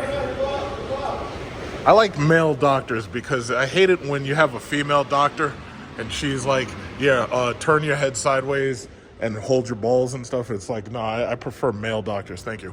Oh, look at that. They took photos of my car and everything in the 360 inspector. That's awesome. Oh, it's too much technology. He's having trouble driving this thing. He couldn't, there was certain things he was having trouble going in reverse. But my switch gear is not that much different than what they have in their cars. So I'm actually shocked that he'd have any problem at all. All right, let's see. Exit. I'm really surprised. Yeah, my switchgear is not that much different than Mercedes products. Now, if it had been Tesla and you have that touch the screen shit to shift forward, it's like that I could understand if you had a problem with. But my switchgear is pretty straightforward. So this is north and this is south to Lincoln Tunnel. All right, we will go this way. Whoa, stay away from the pole.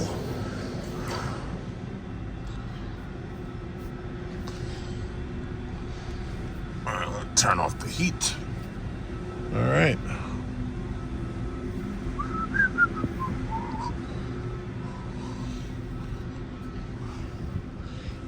Okay.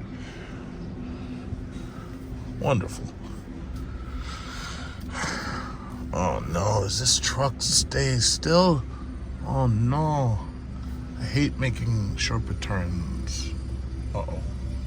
Alright, let me just move up just a little, real slow, real careful. Alright, perfect.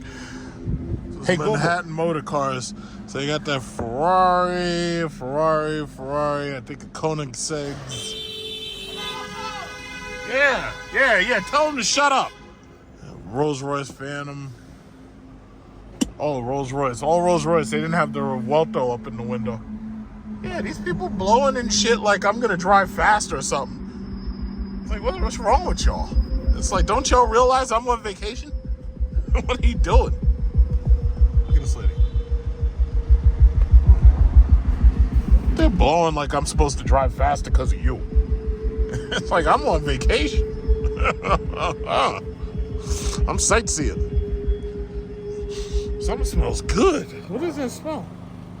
Mystical Cuisine Halal. Yeah, so on this West Side Highway. Okay, so you can see the Freedom dildo right there. Look at all these extremely expensive apartments. Fucking shit is just insane.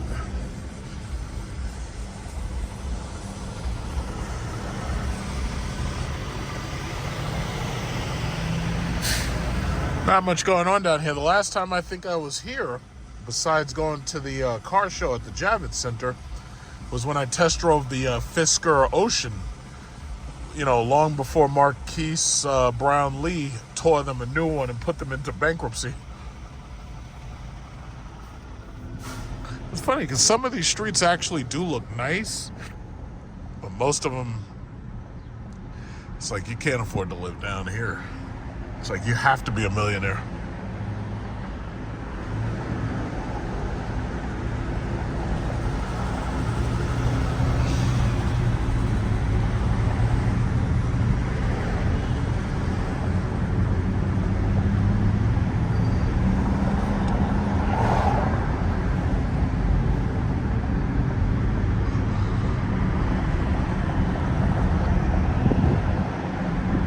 In 1,000 feet, turn left onto Clarkson Street.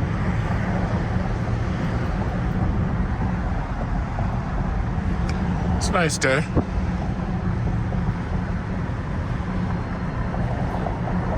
Cobblestone roads and stuff. At the light, turn left onto Clarkson Street. Google.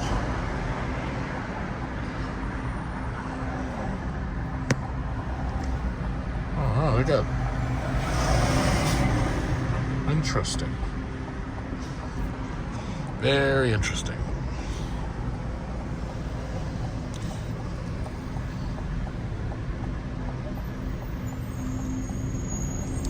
I'm just so glad I bought this stock. I'm so glad I bought this stock when I did. Them and Amazon. In a quarter mile, turn right onto Varick Street. Varick.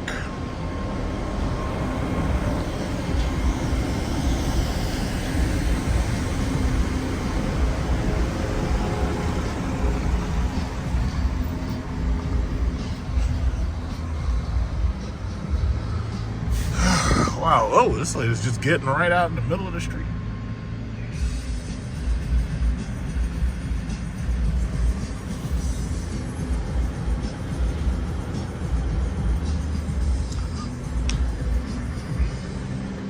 I have lots and lots and lots of video clips, so I'll probably, when I get to the public charger, I'll sit there and probably edit this later.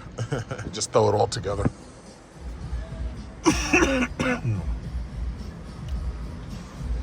62 degrees, not bad.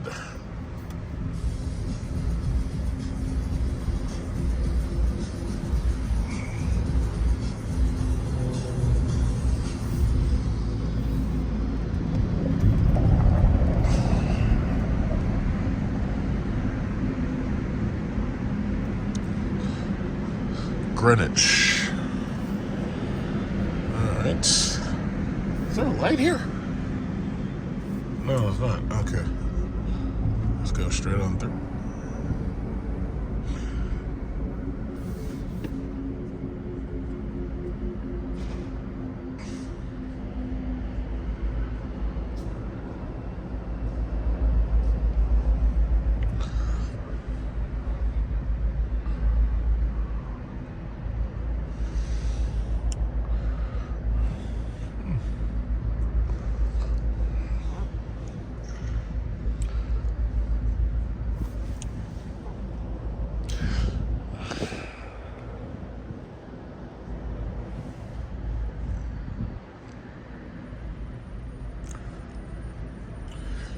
Yeah, hopefully I'll be able to get a park next to Cats. It shouldn't be too hard. Take Brooklyn and get out of here.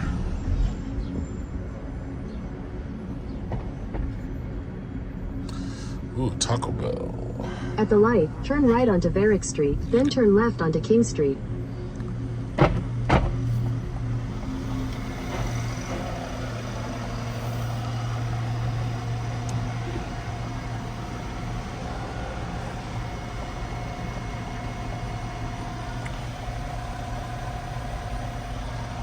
I've had Shake Shack just one time. I felt it was too expensive, and I wasn't impressed.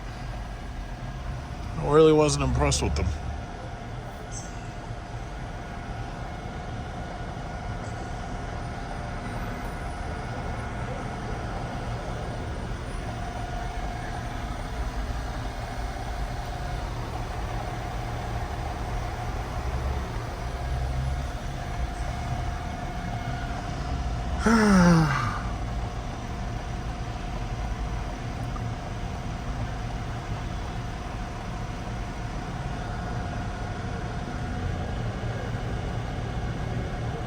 Oh, I got a Wingstop. Something else. I don't know what that is.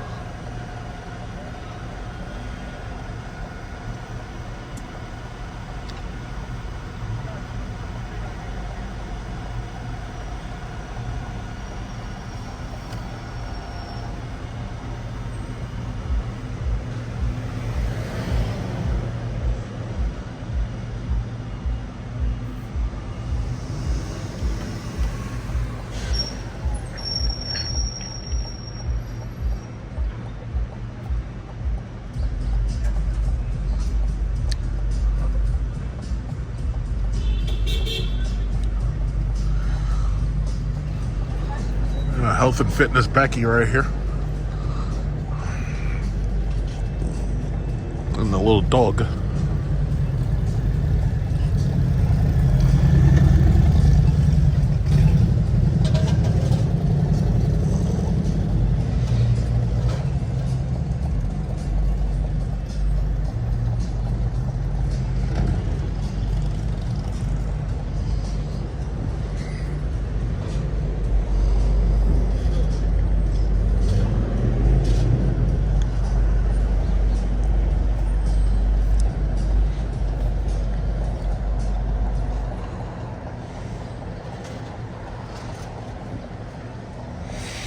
Man, this takes a long time.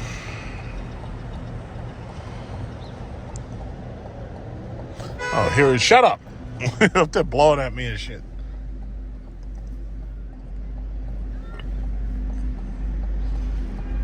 Ooh. You want me to hit somebody? What are you trying? You trying to rush me? Man, they got these goddamn marijuana things like everywhere. No wonder why these people are turning into potheads.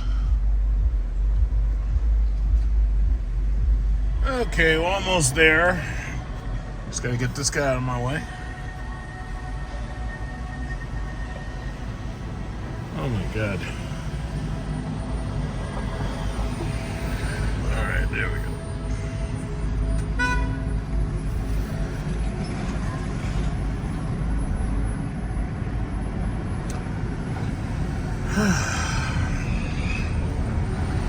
Takes a lot longer than it should.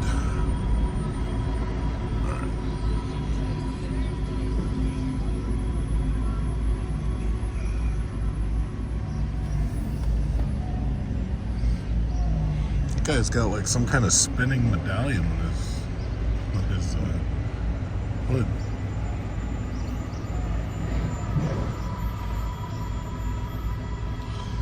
Alright, so let's just hope I can get a nice quick park, get what I want, get out of here. Hopefully there's no big lines or anything. It is a Wednesday, but you know, hopefully there's no big lines.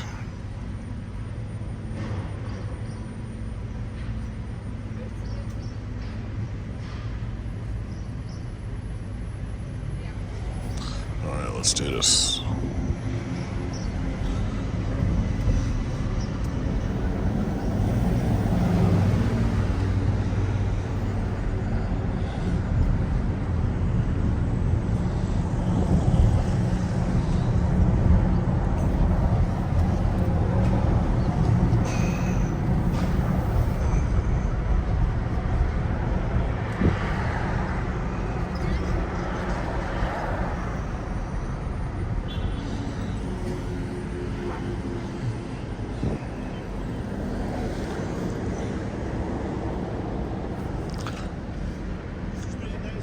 Huh? Thank you. Yeah, I had him build it to spec, you know. Yeah. Close to 80. Not too bad compared to what they try to make you pay for some of this other stuff. That's very luxury. Yeah, thanks.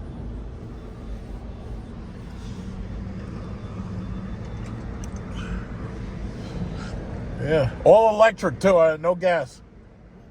No gas. That's the best.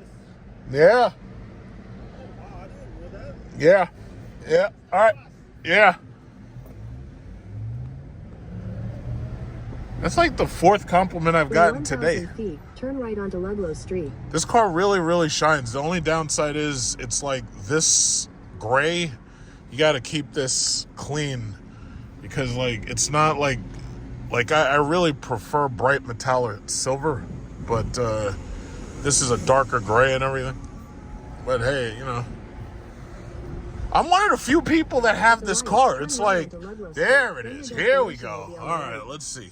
Yeah, I'm one of the few people who actually have one of these things because, like, if you looked around, like, all day, I haven't passed another one of these cars. Shit, they fucking closed the street off. They closed all of this shit off. Yeah, come on, ladies. Come in. Yeah, I'd hate to run you over. Yeah, all day long. I haven't seen a single other lyric. Not one.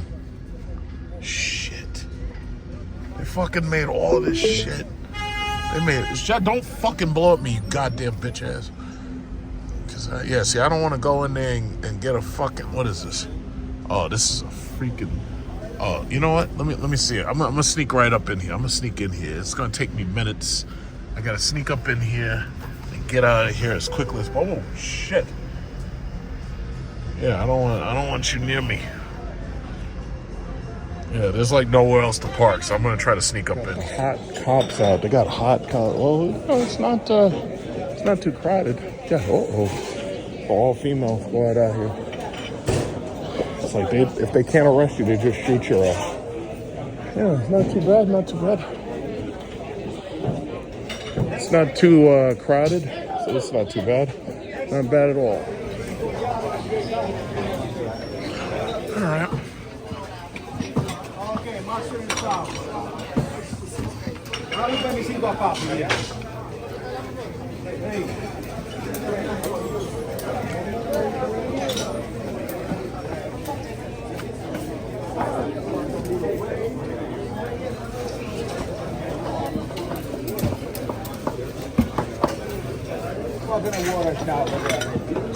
Thank you, sir. Yeah, it's my favorite part.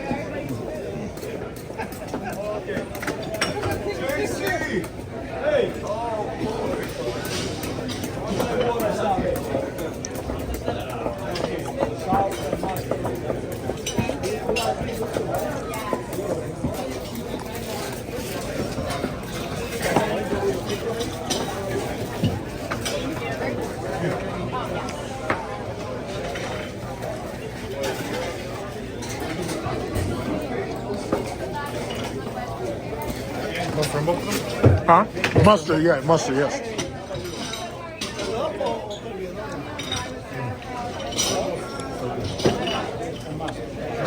All right, so I made it. Got back to my car. No ticket. All good. Now we got to make our way out of Manhattan. Let's get the hell out of here. I've got 190 miles left. So chances are maybe keep driving like this. I'll probably go back to the charger. I got free charging for 2 years. What a huge mistake to give it to somebody like me. It's amazing how tight these streets are.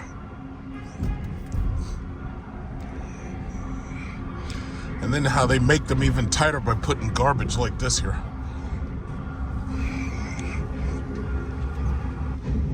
It's like, now that COVID is over, it's time to take this shit out of here. We don't need this stuff no more.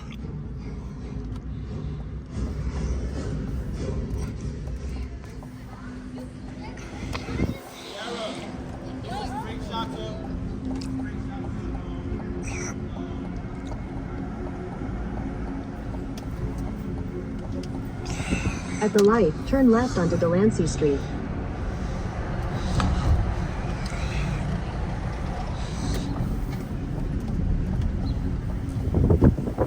Continue for half a mile. Popeyes.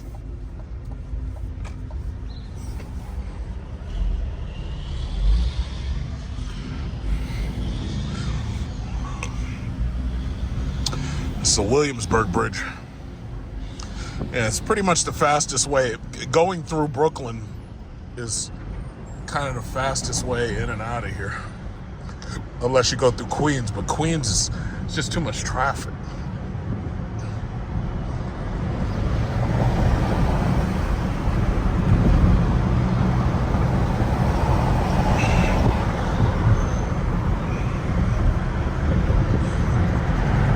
In a quarter mile, keep right to stay on Williamsburg Bridge.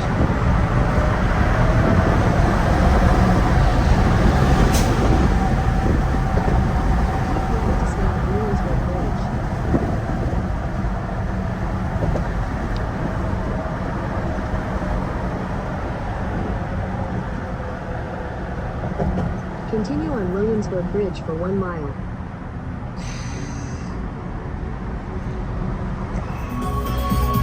Oh boy. More traffic.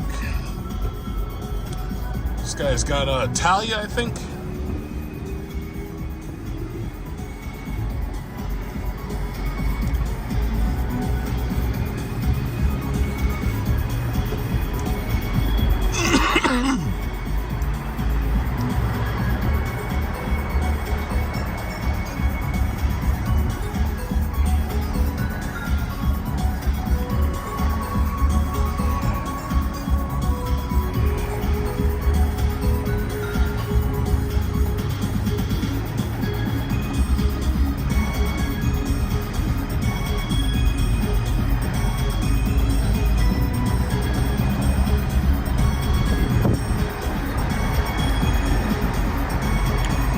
Still a nice day. What is his license plate? It says Bahadur 2. Bahadur 2. I don't get it. Bahadur 2? I don't get it.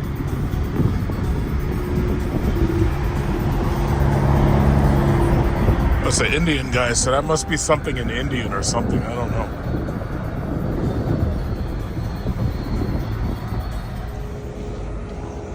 Hi. Hi. How you doing? Fellow Chargers. Yeah, fellow Chargers. This is the car meet of the future.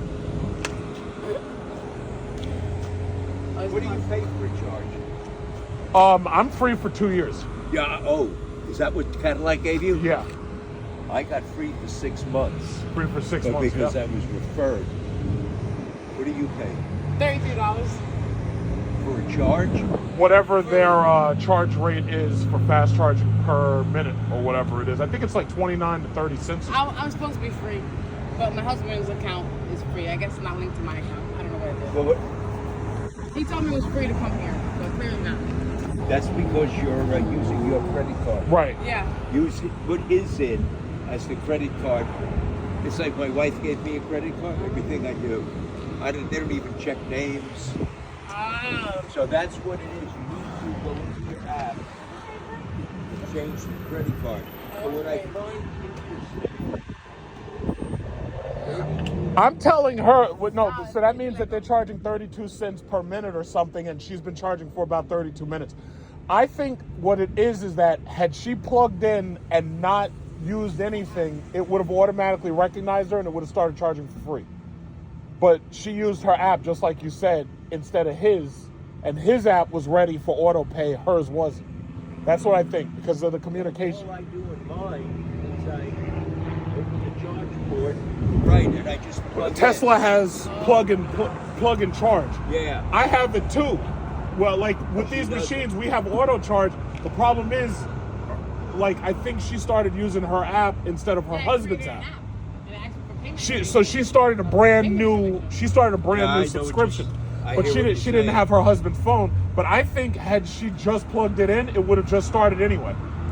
Because it recognizes The your car. It recognized the car. But I think it goes back to the app. Yeah. I would still change the. You don't have to say anything to him. He doesn't. I already told him. I mean, you send me that speaker with free charge, ain't free. Just like, you know. Well, it wouldn't be. They're going to charge you wherever you go, whether it's free here, it'd be free everywhere else. No, because the EV No? Go is free, he said. Yeah, EV Go. It's I only I on have Go. I have an EV Go near me in Green Acres. Did you know that they have a new one in Westbury, but you don't need it? You got Tesla, so. They have a new Tesla in East Meadow. No, Roosevelt Field Mall has 3 more of these. Oh, they do? Yeah. I can use those because I have an adapter, Yeah. but I don't see I would only use it. It only makes sense for you to use Tesla, really. Well, I would use this if there's no If there's Tesla nothing around else, and I'm right. out of juice. Yeah, but Tesla has more charges.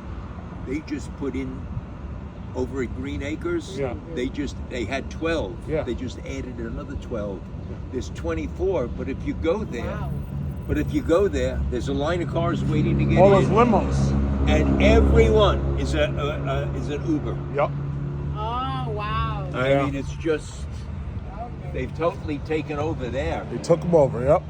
Well, you too, love. All right, take care. Change your credit card. Yeah. Nice color. Thank you. Yeah, everybody's been complimented. I drove into the city. Everybody's like, "Oh, this is so They nice." like this color too. Yeah, that's the Basically base the same. color. That's it. Stealth gray, I think, I right? wasn't giving them $2,000 for a color. I was shocked that they didn't give away black and white and then make you pay for gray, but gray apparently is cheaper. I don't know. Black, I would have figured. Yeah, no, you're right. Black or white. It's a nice metallic color. How do you love the car? I love it. Love the car. All right. Actually, my daughter bought one. Oh yeah. She's a nuclear engineer. Oh yeah. Okay.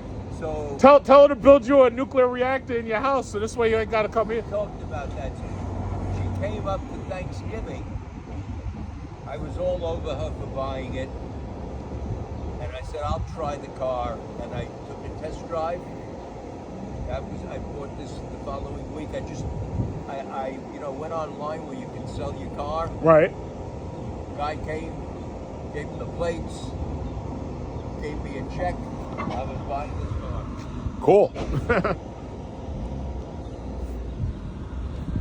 You're in good shape. I got 2 years free of electric. 2 years free of electric, and 1 year I would be charging at my house. How much did you pay for that car? Close to 80. But I leased it. Leasing it? Yeah, I leased it because the technology changes so quick that maybe 3 years down the road they'll have something new. Oh, they definitely will. Yes. Yep. Apparently she's letting her kids play near the charging station. All parents aren't born equal. Yeah, they'll be okay. Just try not to hit them. We'll try.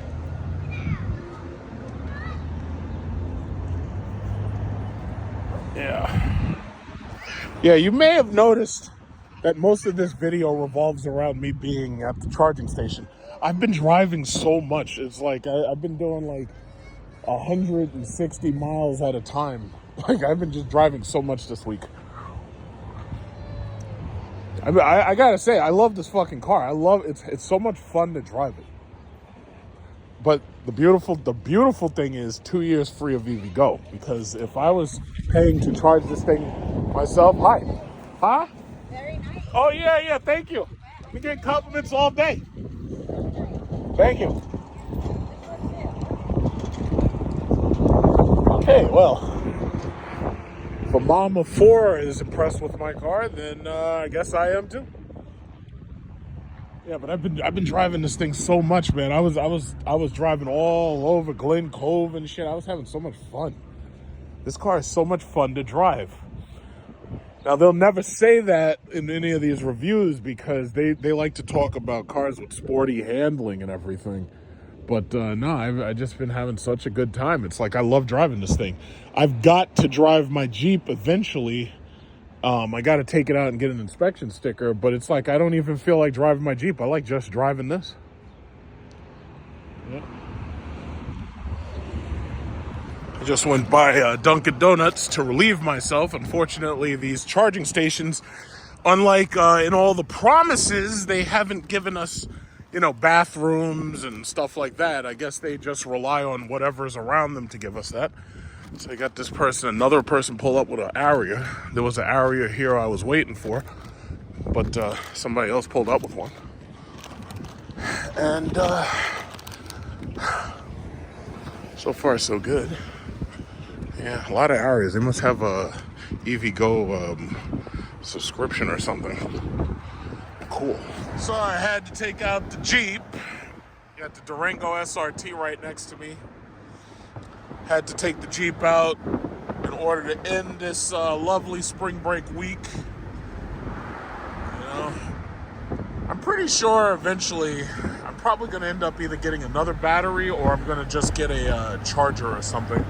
Because basically, the car is fine when you first start driving it, but as soon as you try to actually start, speeding, all of a sudden that battery light wants to come on. It'll go off after the car charges up a little bit, but the thing about it is, it sucks because I have to drive this car more often, It's a nice day out here.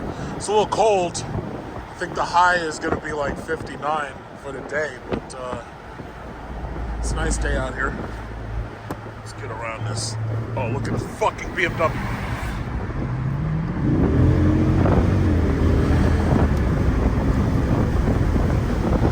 So it's a stupid ass BMW. You see this guy, right?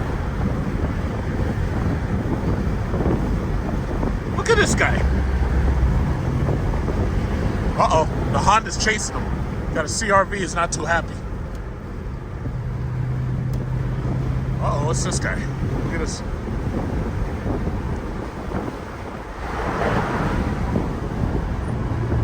What is that?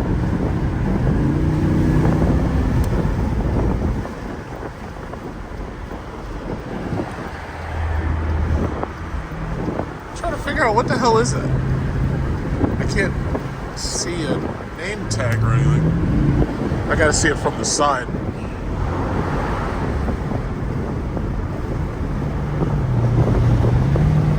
What is this?